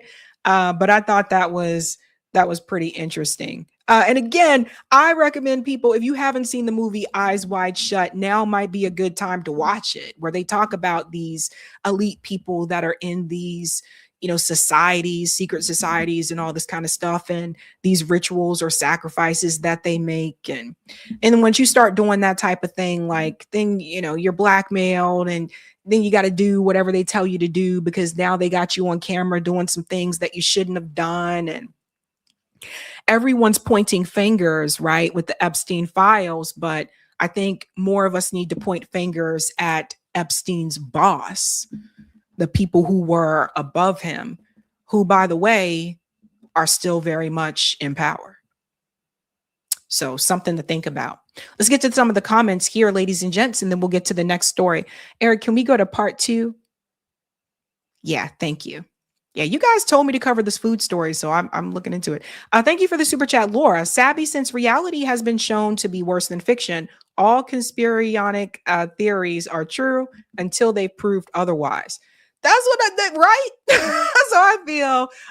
Dutch said libertarians. Oh, okay. So maybe redacted as libertarians. I think one of them follows me. I think the wife follows me. Jack said the zooparasite is eating your children's future.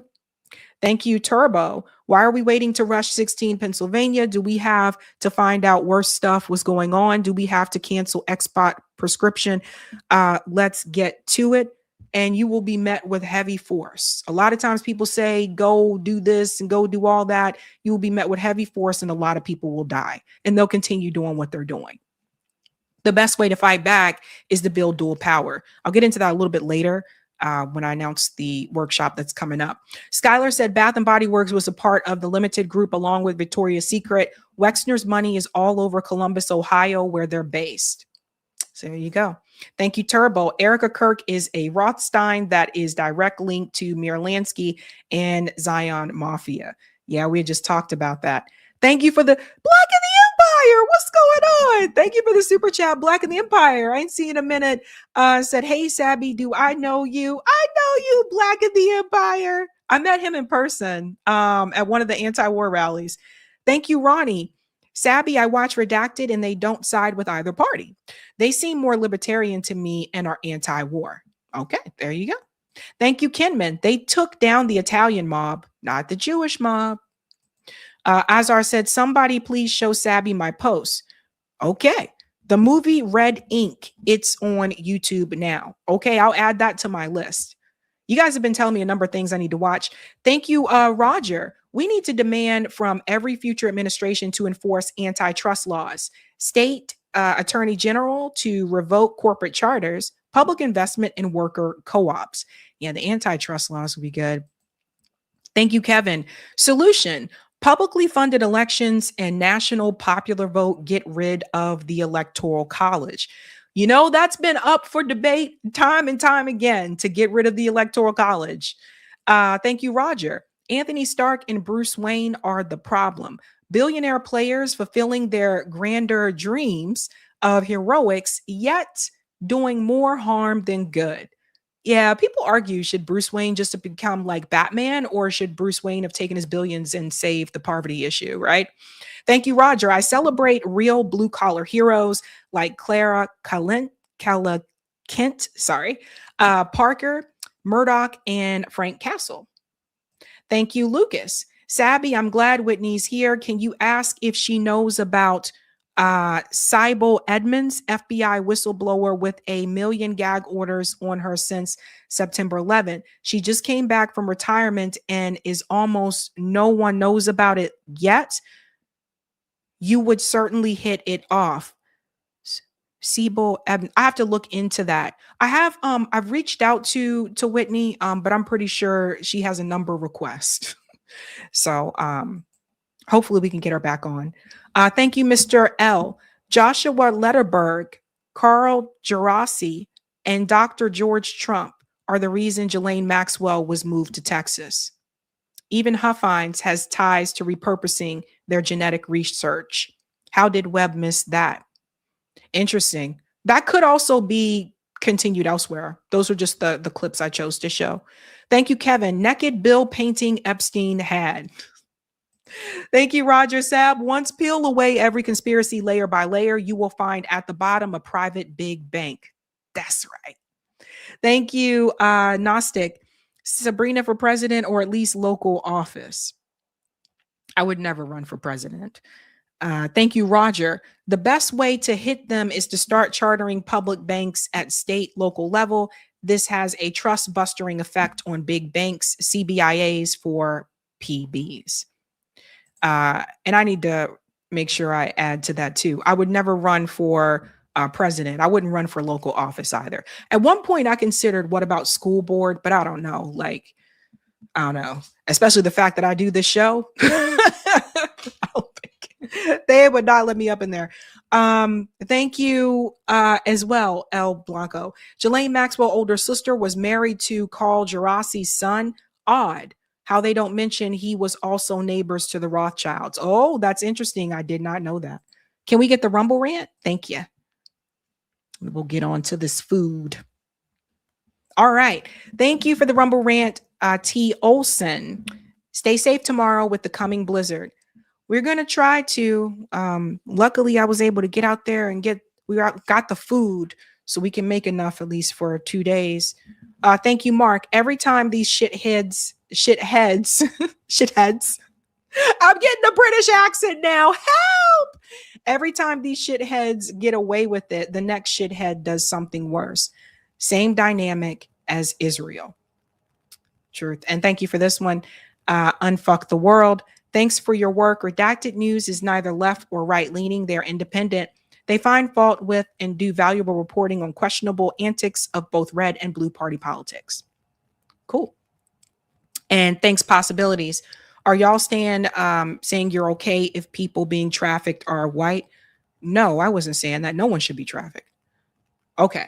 All right. Let's get to the next story here, ladies and gents. If you haven't had a chance to do so, please smash that like button. Thank you.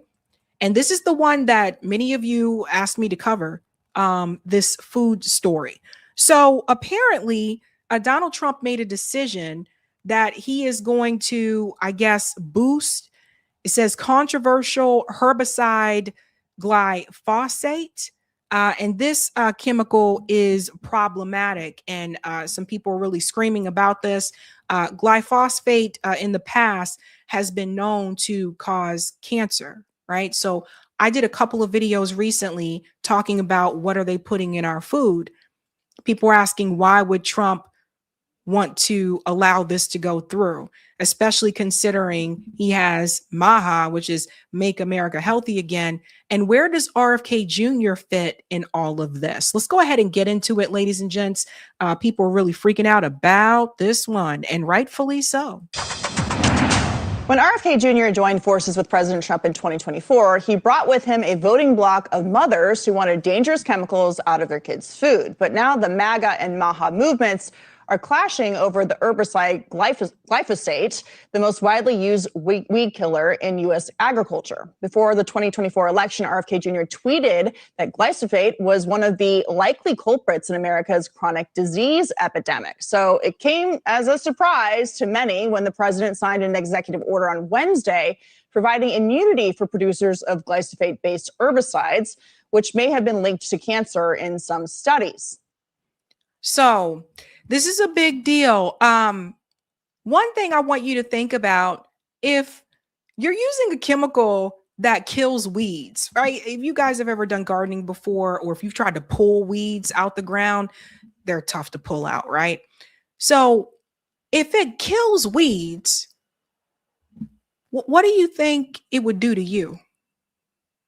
If it's ingested inside of your body, what would that do to your organs? Just one way to look at it, right?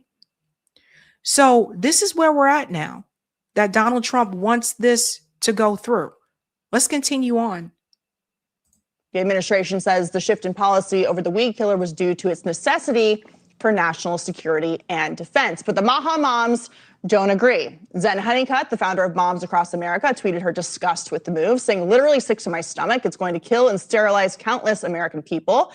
With these competing visions, greatness versus health, which one will prevail? Another prominent activist behind the movement is Kelly Ryerson, co-executive director of American Regeneration, and she joins me now. Kelly, thank you so much for being here. So for those of us who are not familiar with what glyphosate is, why do you say it's dangerous to our health? Glyphosate is the most used pesticide of all time. It is the most widely used pesticide in this country. We have farmers using it across the country. The problem is that it's so widely used and has been sold as being non-toxic and safe, has been repeatedly reapproved for use, but is in actuality tied to a number of different diseases, including infertility. It's connected to liver disease, kidney disease. It attacks the microbiome. It kills the beneficial gut bacteria. Really, all of these different conditions that now you're seeing on massive population scale. It's a chemical that you will find in your urine, your breast milk, your hair. It's been shown to show up in semen. It's been shown to kill sperm. And we have this fertility crisis in this country. There's so many problems with this particular chemical, and that's why it became a banner chemical for Maha. So one of the things I did not know about was the infertility issue with this chemical. You know, and it's remember what I was telling you guys, like people saying that, why do we have an increase? Why does it seem like more people have cancer now? Why does it seem like, more people, especially younger people, are getting diagnosed with these types of illnesses? And I always point back to the food, because the one thing that we're all ingesting in some way is the food. And it's just a matter of, do you have the money and the resources to get food that is quote unquote technically all organic, which I push back on that all organic thing sometimes. I don't think all those things are 100% organic. But if you don't have the money to do that, then obviously, like, you're going to have to buy groceries that you can afford to buy. And not everybody can afford to shop at Whole Foods. And not everybody can afford to just get organic foods. So this is something that is poisoning your food. Let's continue on. So Kelly, this executive order was put in under the Defense Production Act. The president's executive order argues that there's no direct one-for-one chemical alternative to glyphosate-based herbicides, and that major restrictions of glyphosate would result in economic losses for growers and make it untenable for them to grow food. So this EO is essentially arguing that they're trying to prevent a crisis in terms of growing food, especially for small-scale farmers. But you're talking about another crisis, which is one of disease and health. So how do these two things reconcile? Yeah, it's complicated because it is true that right now our farming system at large is dependent on glyphosate. The system has been built around supporting these chemicals in a chemical agriculture system. And so that is something that the country needs to be moving away from by supporting regenerative agriculture practices to be able to decrease the use of these pesticides. That's pause. If anyone is watching, and if you're a farmer or you grew up on a farm, what did you use? Because you mean to tell me going all the way back to like the 40s, 50s, 60s, like people were always using, like, I don't think they were. So is the issue increasing production? Is the issue you want to increase production rapidly? Or is it just like, I don't understand why these chemicals were used in the first place. And that's another thing. If you look at like my parents, like the boomers, my parents are boomers. If you look at like the boomer generation, the silent generation, right? Notice how like when they talk about when they were growing up, it seems like they had healthier food.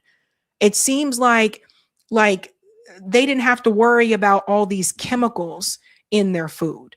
So it just makes me wonder. So if you're one of those people, let me know, what did you use on the farm? Something that Secretary Brooke Rollins has started to do with her $700 million investment into regenerative agriculture recently. But what's really missing here, and I think what's so enraging about this executive order, is it's not for now, for national security, we need to preserve this supply so that we're not supplying from China. But in the meantime, we're going to be investing in all of these other things to make sure that farmers can get off this chemical treadmill and we can decrease the toxicity of our food supply. That's just not something that's happening. The other thing that's really important to note is that the timing of this is very, very suspicious, because right now Bayer, which manufactures glyphosate, is working really hard to get immunity from lawsuits so that we can't sue when we get sick from exposure. They're trying to pass these bills on the state level and the federal level. The president went and backed Bayer's bid to go to SCOTUS and have a lawsuit that if Bayer wins, we will no longer be able to sue any pesticide manufacturer when we get sick from exposure. That's 57,000 different pesticides. And now he's come in with this the same week that Bayer has claimed that there'll be a settlement of some kind for all cancer victims of this carcinogen. And the problem with that settlement is that all cases going forward, they will still be having to pay out because they're not stopping the sale of glyphosate. So instead, he's put this immunity to just put a cap on it, just like they did with Agent Orange. So do you see the domino effect here? The pesticides on the plants, you're eating the vegetables, people getting sick because of these chemicals that are used. And then this goes to the health system, which is where, depending on what type of health insurance that you have, could determine how this is going to work out for you, right? So this whole thing, like now they're even trying to make it so that if you get some type of disease because of that pesticide, then you can't even sue. So once again, this is Donald Trump looking out for big money, big corporation, Wall Street, looking out for their interests, not for the working class. And then when it comes to the health insurance issue, if you don't have health insurance, good luck with that one. Or if you have an adequate health insurance, again, good luck with that one. Cancer is expensive. So it's a domino effect. Now that brings up this issue with RFK Jr., because let me pull this up here. Mr. Care about all the health and the people and save the people, RFK Jr. is backing Donald Trump's decision here. Not the guy who cared about the food and the health of the kids. Kennedy defends Trump's glyphosate order. Maha erupts as midterms approach. So RFK Jr., who's been kind of quiet since he, joined the Trump administration, he is signing on for this. This is the guy who went around the country when he was running for president. He was screaming about the chemicals in our food. He was screaming about making people healthy. Do you think RFK Jr. is going to have to worry about these kind of chemicals in his food? No, he's got money to buy organic shit. So this is the same guy who said, we can't trust these chemicals. We can't trust all that in our food. Once he became a part of the administration, he's going along with it anyway. So there's some outrage against him as well. RFK Jr. defended President Trump's executive order sparing the domestic production of the weed killer glyphosate. Again, his Make America Healthy Again movement reels from the president's embrace of the chemical they despise. Trump on Wednesday night signed that executive order, goes on to say Roundup Glyphosate is the chemical in Bayer Monsanto's Roundup and is the most commonly used herbicide for a slew of U.S. crops. Kennedy backed the president in a statement on CNBC Thursday morning. Donald Trump's EO puts America first where it matters most: our defense readiness and our food supply. Everybody see this? Defense. Ding, ding, ding, ding, ding. We must safeguard America's national security first because all of our priorities depend on it. When hostile actors control critical inputs, they weaken our security. By expanding domestic production, we close that gap and protect American families. So pay attention to what he just said. According to RFK Jr., the health nut guy, we have to focus on defense first. Damn a health bill. Damn the chemicals in your food. We have to focus on defense first. Nobody is attacking the United States, but the United States is attacking a hell of a lot of people around the world. It goes on to say here, but Kennedy's Maha coalition that supported Trump in 2024, which has been alleged to cause cancer. They're talking about glyphosate here. Now the executive order threatens to unravel that coalition ahead of a 2026 midterm election that could loosen the president's grip on Washington. Just as the large Maha base begins to consider what to do at the midterms, the president issues an EO to expand domestic glyphosate production. That was from Glyphosate Girl, the very same carcinogen that Maha cares about the most. So you can't make this up, guys. Obviously, this is not something that is good for the American people. And I just want to show you this too. So RFK Jr. was on a podcast. It's Mark Hyman's podcast, Dr. Mark Hyman. He was on this podcast 5 years ago, the Dr. Hyman Show. And guess what they talked about? The harmful effects of glyphosate, the most common agrochemical. So, listen, I tried to warn people about RFK Jr. because, listen, I saw him in person. He did his announcement here in Boston. I covered his announcement in person on the ground. And I've been trying to, people got mad at me. But I said, I don't think this guy is legit. And here we are, along with his cringe Israel support. Now he doesn't even want to be. So first it's he doesn't stand against genocide, and now he doesn't even want you to be healthy. What good is this guy? Crazy things, ladies and gents. Here was a test study that was done with a loaf of bread. Again, this is from that Maha coalition. Watch this. I'm again just showing you the food. I have here something that we all need to look out for. This is a loaf of bread from Aldi that was purchased over 2.5 years ago. And it's been in this office as an experiment.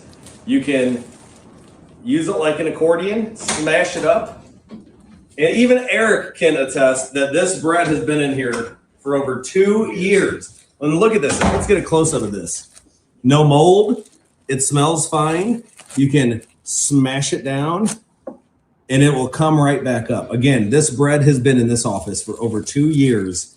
What the hell is in our food? We're going to come and find out. We're going to work on legislation to provide information on what we are putting in our bodies. That's not normal, guys. That's not normal. I'm not a big bread person anyway, but that's not cool. And it's not just Aldi. It's all the grocery stores, unless you can afford, I guess, to shop at Whole Foods. And I mean, I question some of their stuff too. So people are pointing fingers at Trump, which rightfully they should, but you also need to point fingers at RFK Jr. because he's going along with this. You know? All right. let's go ahead and we got one more story for you guys. And then Eric will close out the show with the super chit chatties. Yeah. Okay. Let's go ahead and get into this next story here. Again, the theme is pointing fingers. If you haven't had a chance to do so, please smash the like and let's do it. So, of all the people to raise your voice at, to get angry at, Alex Jones decided to lash out on Thomas Massie. Of all the people that you should be angry with when it comes to these Epstein files, that's who he decided to get angry with. Let's all remember that had it not been for Thomas Massie, Ro Khanna, and Marjorie Taylor Greene, you don't even get the 2% of the files that you have. And that's all it's been, 2%. They're not showing you everything, right? You don't even have that. And so the anger that I see Alex Jones displaying towards Thomas Massie, I feel like that anger should be directed at the Epstein class, whether it's Trump, whether it's Bill Clinton, whether it's Bill Gates. That's where that anger should be displayed. But Alex Jones has fallen. He's fallen before, but he's fallen even harder this time because he continues to be a cuck for Donald Trump and won't call things what they are. Check it out. I want the fucking names, the fucking redacted names. You have it? Oh, there's more stuff we haven't got. Great, get that. Don't you distract. Are you see what I'm saying here? Yeah. That's the type of energy we need. This is fucking insane that nobody else is talking about this, especially the Democrats. Well, they also think Trump. we're stupid. Yeah. Massie, you've been in there 3 weeks. Where's the fucking names? You're like, well, I want the whole thing. Good. While you're at it, release those names. AOC, that's why MTG was right. She said, oh, can you search that? Where is it? Where is it, Massie? Here's the headline. Is Massie covering up the names? I'm not saying you're doing it, Burrow, but I want it tomorrow. Give us a few names today. I mean, can you imagine the heyday we'd have in there? We could get the names. Yeah, the glowing pizza. I'm delivering a pizza for 7 of you. I sent the sex slave to the Hyatt. Give us the motherfucking name. Give us the fucking name, Massie. Or you're just a Democrat Party operative. And he's seen the names, right? He got brought in and got to see all the unredacted names. So now, do you see how far this goes? So now he's a Democratic Party operative. Why is it that anytime someone may not be doing something exactly as you want it to be done, all of a sudden they're, oh, you're a Republican. Oh, you're actually a Democrat. Oh, why is that? Why is that a thing? And also, Ro Khanna's there as well. Why isn't he saying Ro Khanna and Thomas Massie, where are the names, da-da-da-da, right? Why isn't he saying that way? Also, why wasn't this same amount of anger distributed towards the people who are actually mentioned in the damn files? Why isn't he yelling like this at Pam Bondi or Kash Patel? They saw all of this information before you and I did. They saw information that they're not letting you see. They saw more than that 2% that was released to the public. Why isn't he yelling at them?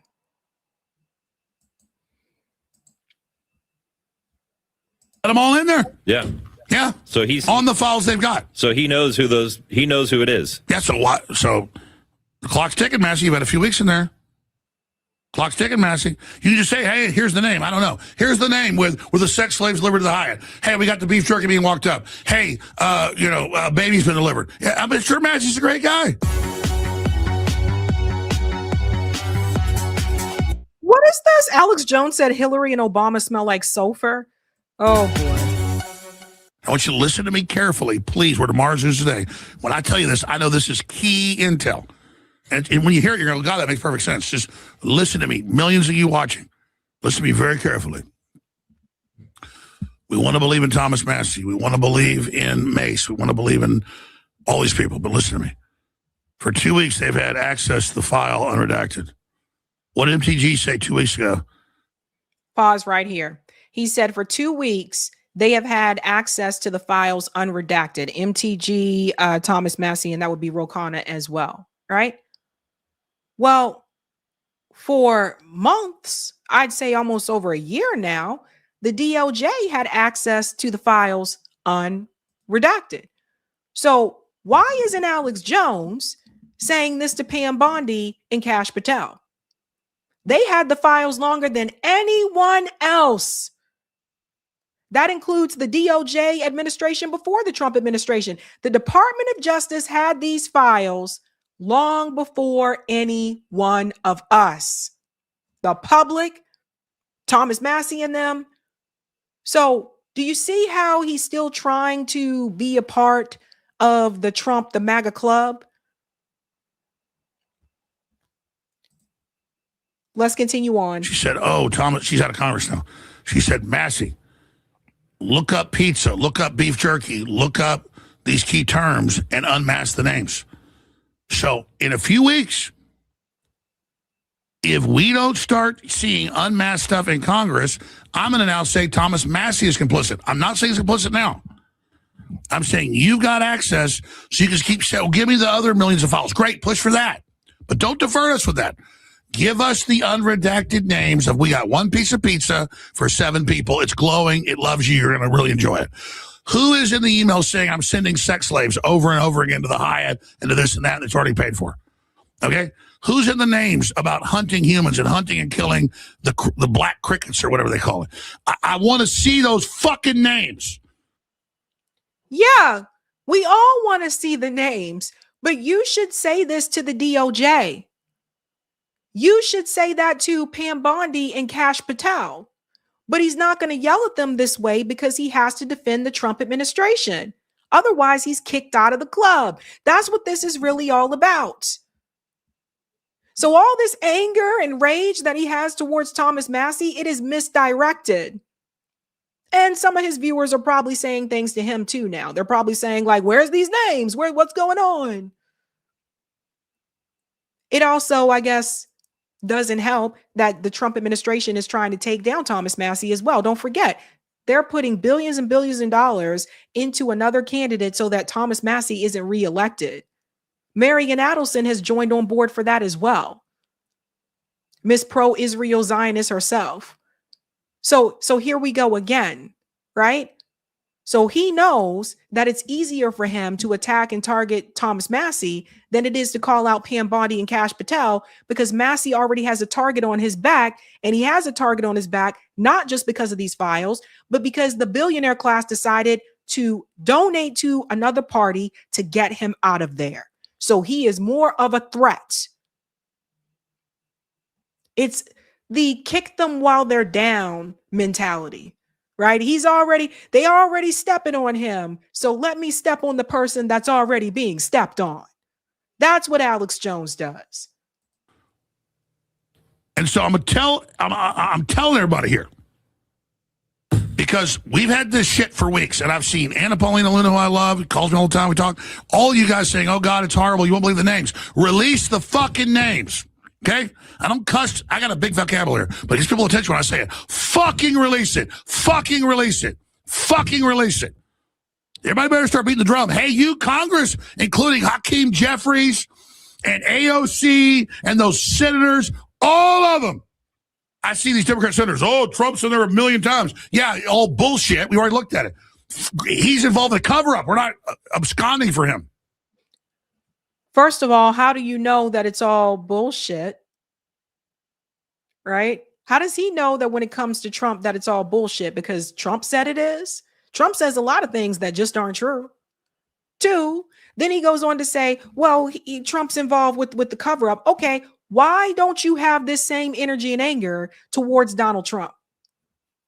Why aren't you yelling at the screen, Donald Trump, show us those names? Tell Pam Bondi and Kash Patel to show us those names. They're doing what Donald Trump is telling them to do. They work for him. So they are following his lead. Why aren't you screaming, Donald Trump, tell Pam Bondi and Kash Patel to unredact the files and release all the names? I want the fucking names, the fucking redacted names. You have it. Oh, there's more stuff we haven't got. Great, get that. Don't you distract. You see what I'm saying here? Yeah. That's the type of energy we need.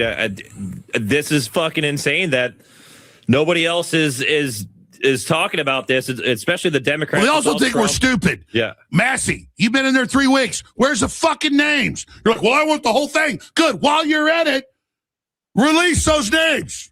AOC, that's why MTG was right. She said, oh, can you search that? Where is it? Where is it, Massie? Here's the headline. Is Massie covering up the names? I'm not saying you're doing it, Burrow, but I want it tomorrow. Give us a few names today. I mean, can you imagine the heyday we'd have in there if we could get the names? Yeah, the glowing pizza. I'm delivering a pizza for 7 of you. I sent the sex slave to the Hyatt. Give us the motherfucking name.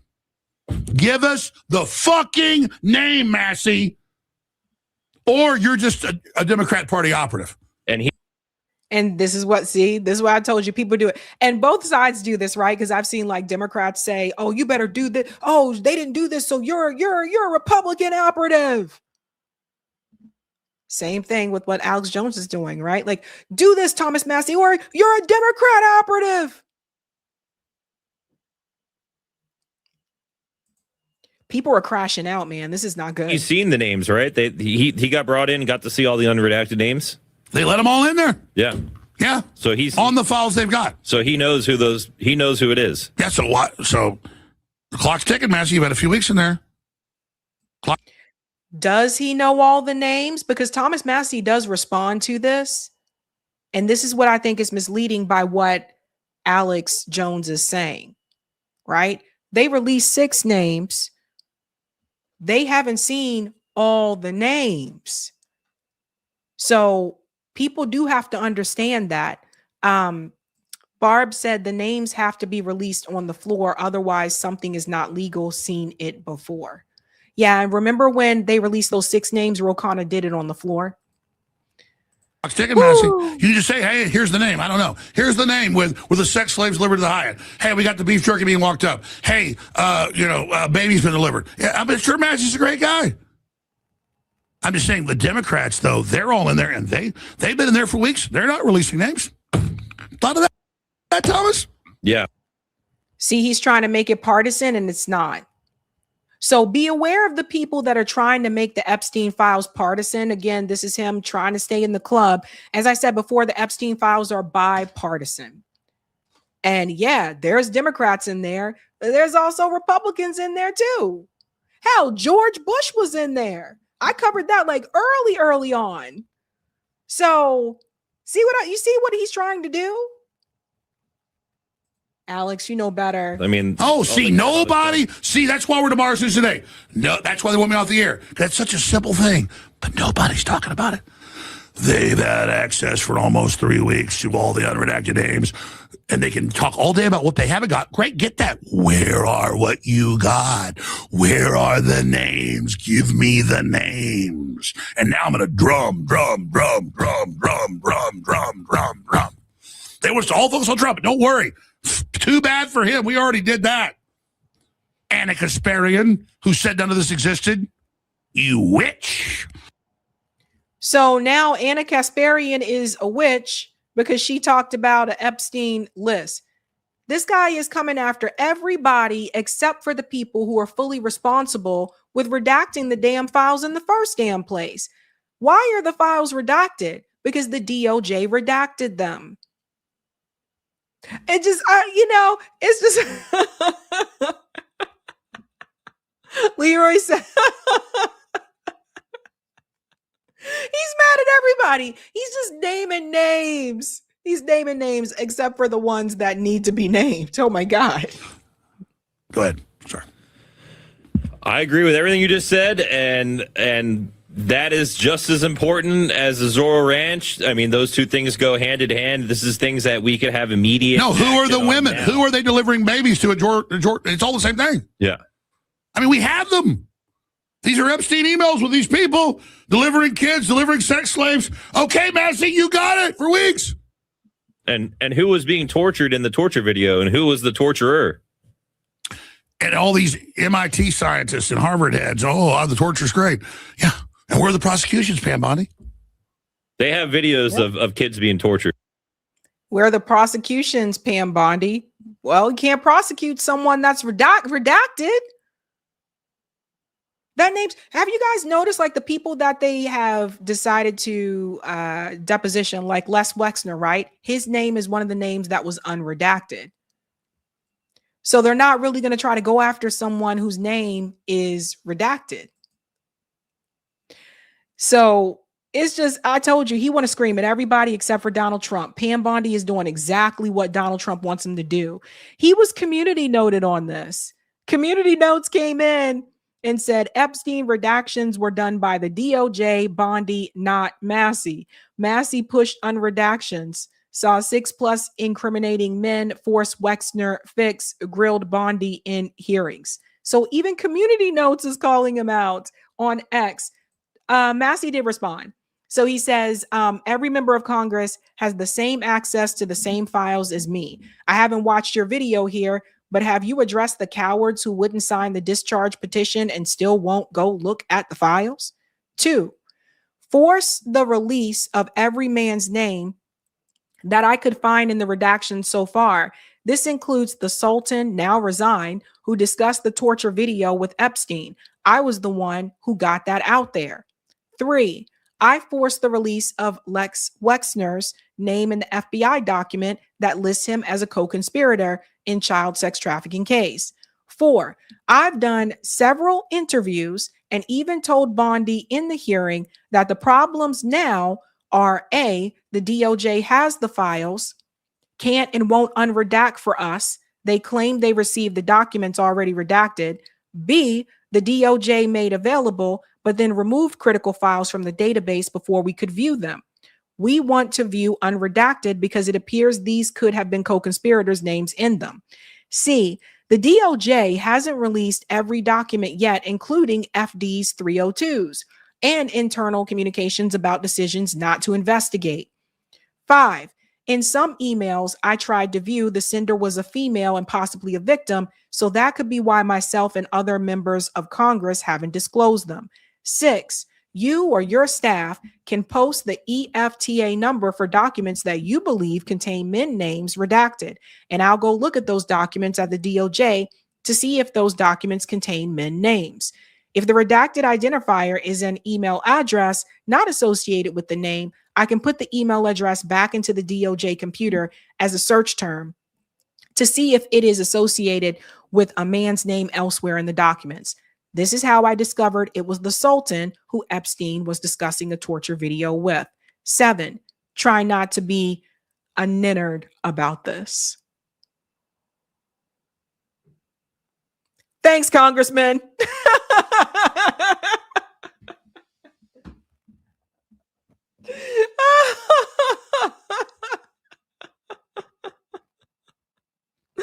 Oh man.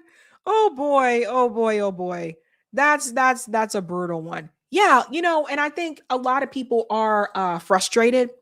And look, everybody, wants to see the names. I do think the issue with the female names, like that's going to be a big issue, right? So you have all these people are pointing fingers, but people aren't pointing fingers at the right people. The fingers need to be pointed at the Trump administration. It needs to be pointed at Pam Bondi, Kash Patel, and of course, Donald Trump, because they are following the orders of Donald Trump.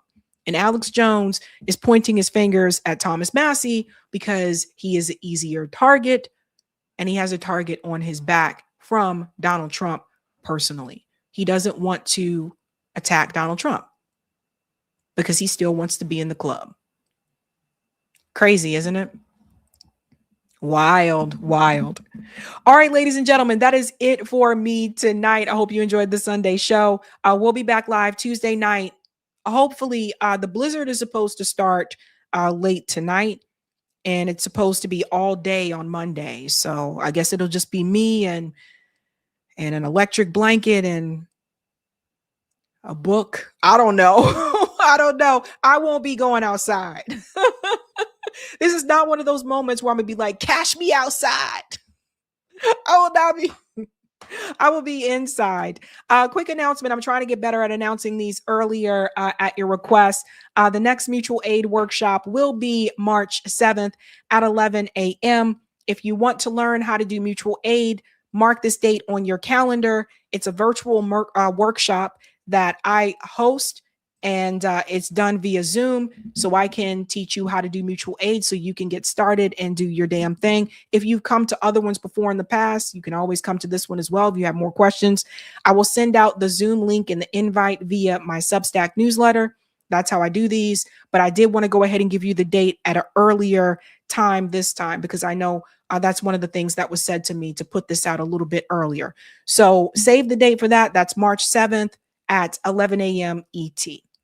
All right. And Eric's going to come on and he's going to close out the show before the blizzard blows us away. The snow wall. The snow wall is coming. Are you ready for the snow wall? Man, I'm done with winter, Eric. I'm done. I'm good. I'm good. It ain't done with us.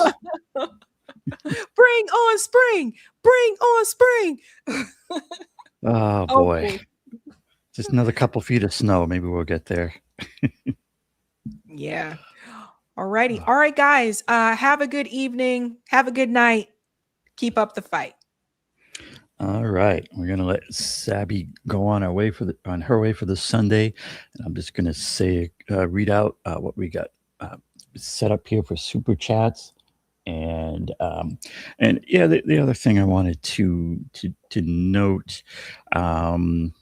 Here we go, and checks notes. I mean, one of the things with coming out with the names is that the reason they talk about doing it on the floor of Congress is because anything that a member of Congress reads on the floor is protected. There's a clause in the Constitution that says that anything read on the floor of Congress is essentially protected speech, and they can't go after them for that. And so that's one reason why they talk about doing it that way. And it's and what it kind of shows you is that members of Congress are like, they have a lot of power. Like this whole thing where they act like, they don't have they can't do anything, or they play weak and that kind of thing. It's a game that they play. They could do a whole lot of things and make a whole lot of things happen as far as getting at the corruption and not just playing along in the system.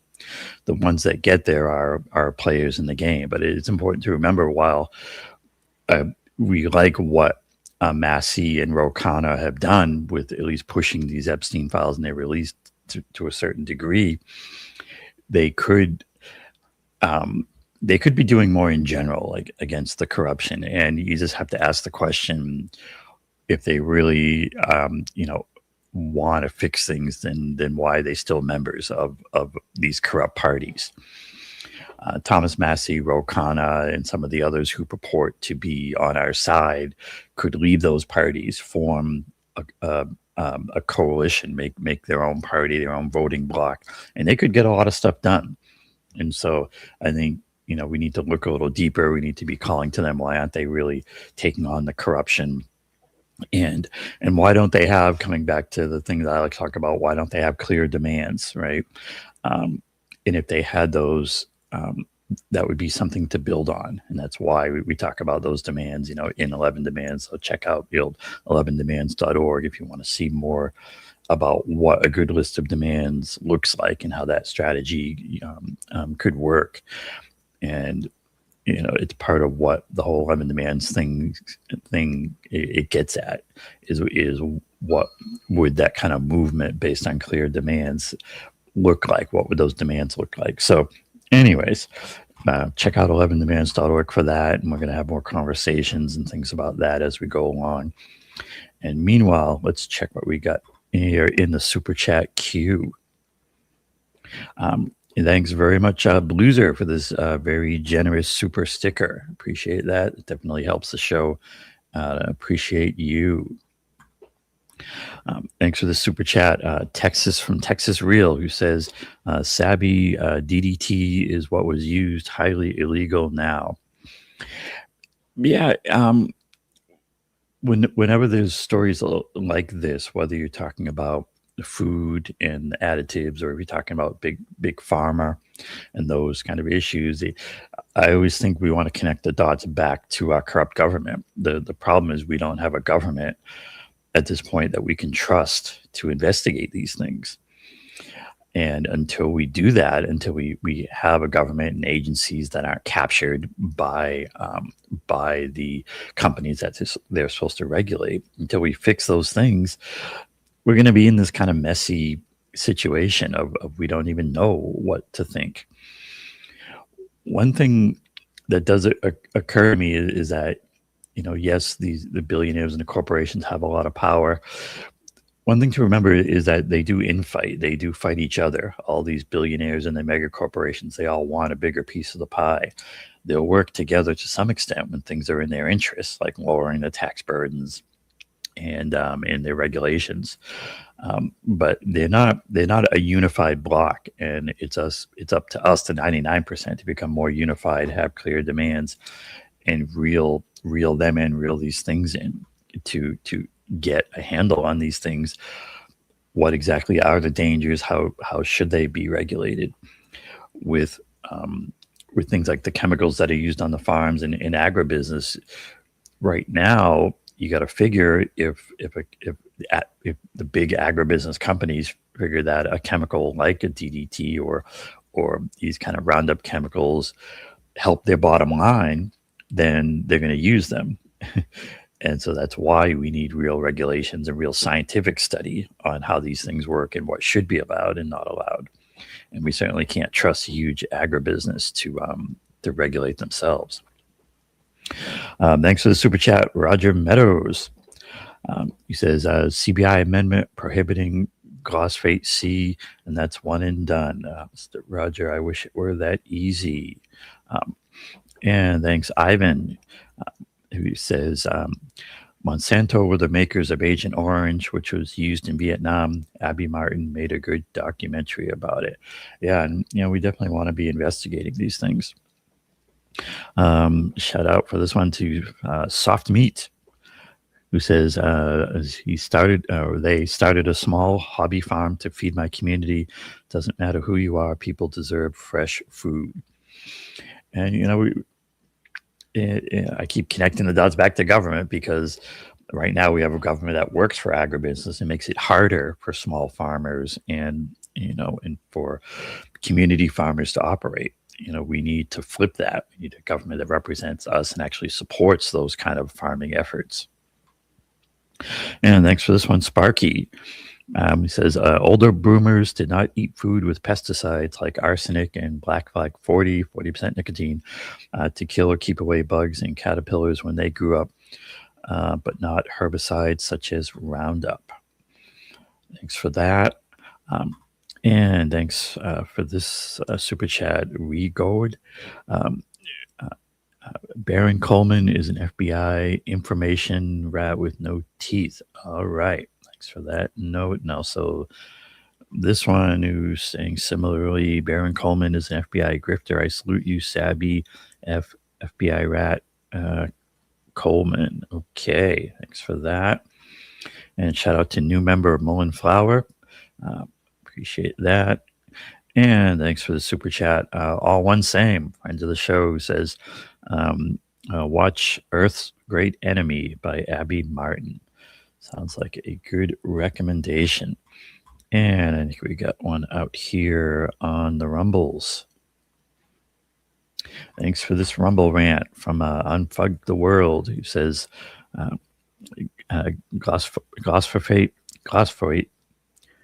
glyphosate, got it. Glyphosate, total or near total bans in Vietnam, Mexico, Malawi, Sri Lanka. Significant and partial ban, France, Germany, Netherlands, Belgium, Austria, Thailand, Canada, and Italy. I think we got one more here from Unfug the World, who also says, and then partial glyphosate bans. And in this long list of countries, which I'll let you read and catch here, but thanks for the Rumble rants from Unfug the World. Appreciate that. Let's reset thing. That is just about going to do it for us here on our Sunday show. So you can catch Sabby in the live show. Should be next time. It should be Tuesday at 7 p.m. Eastern.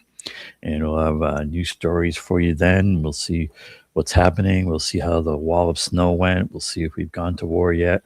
And we'll see you then. Appreciate you all. Thanks all. And have that good night. Keep up the fight. We'll see you next time. Thanks, everyone.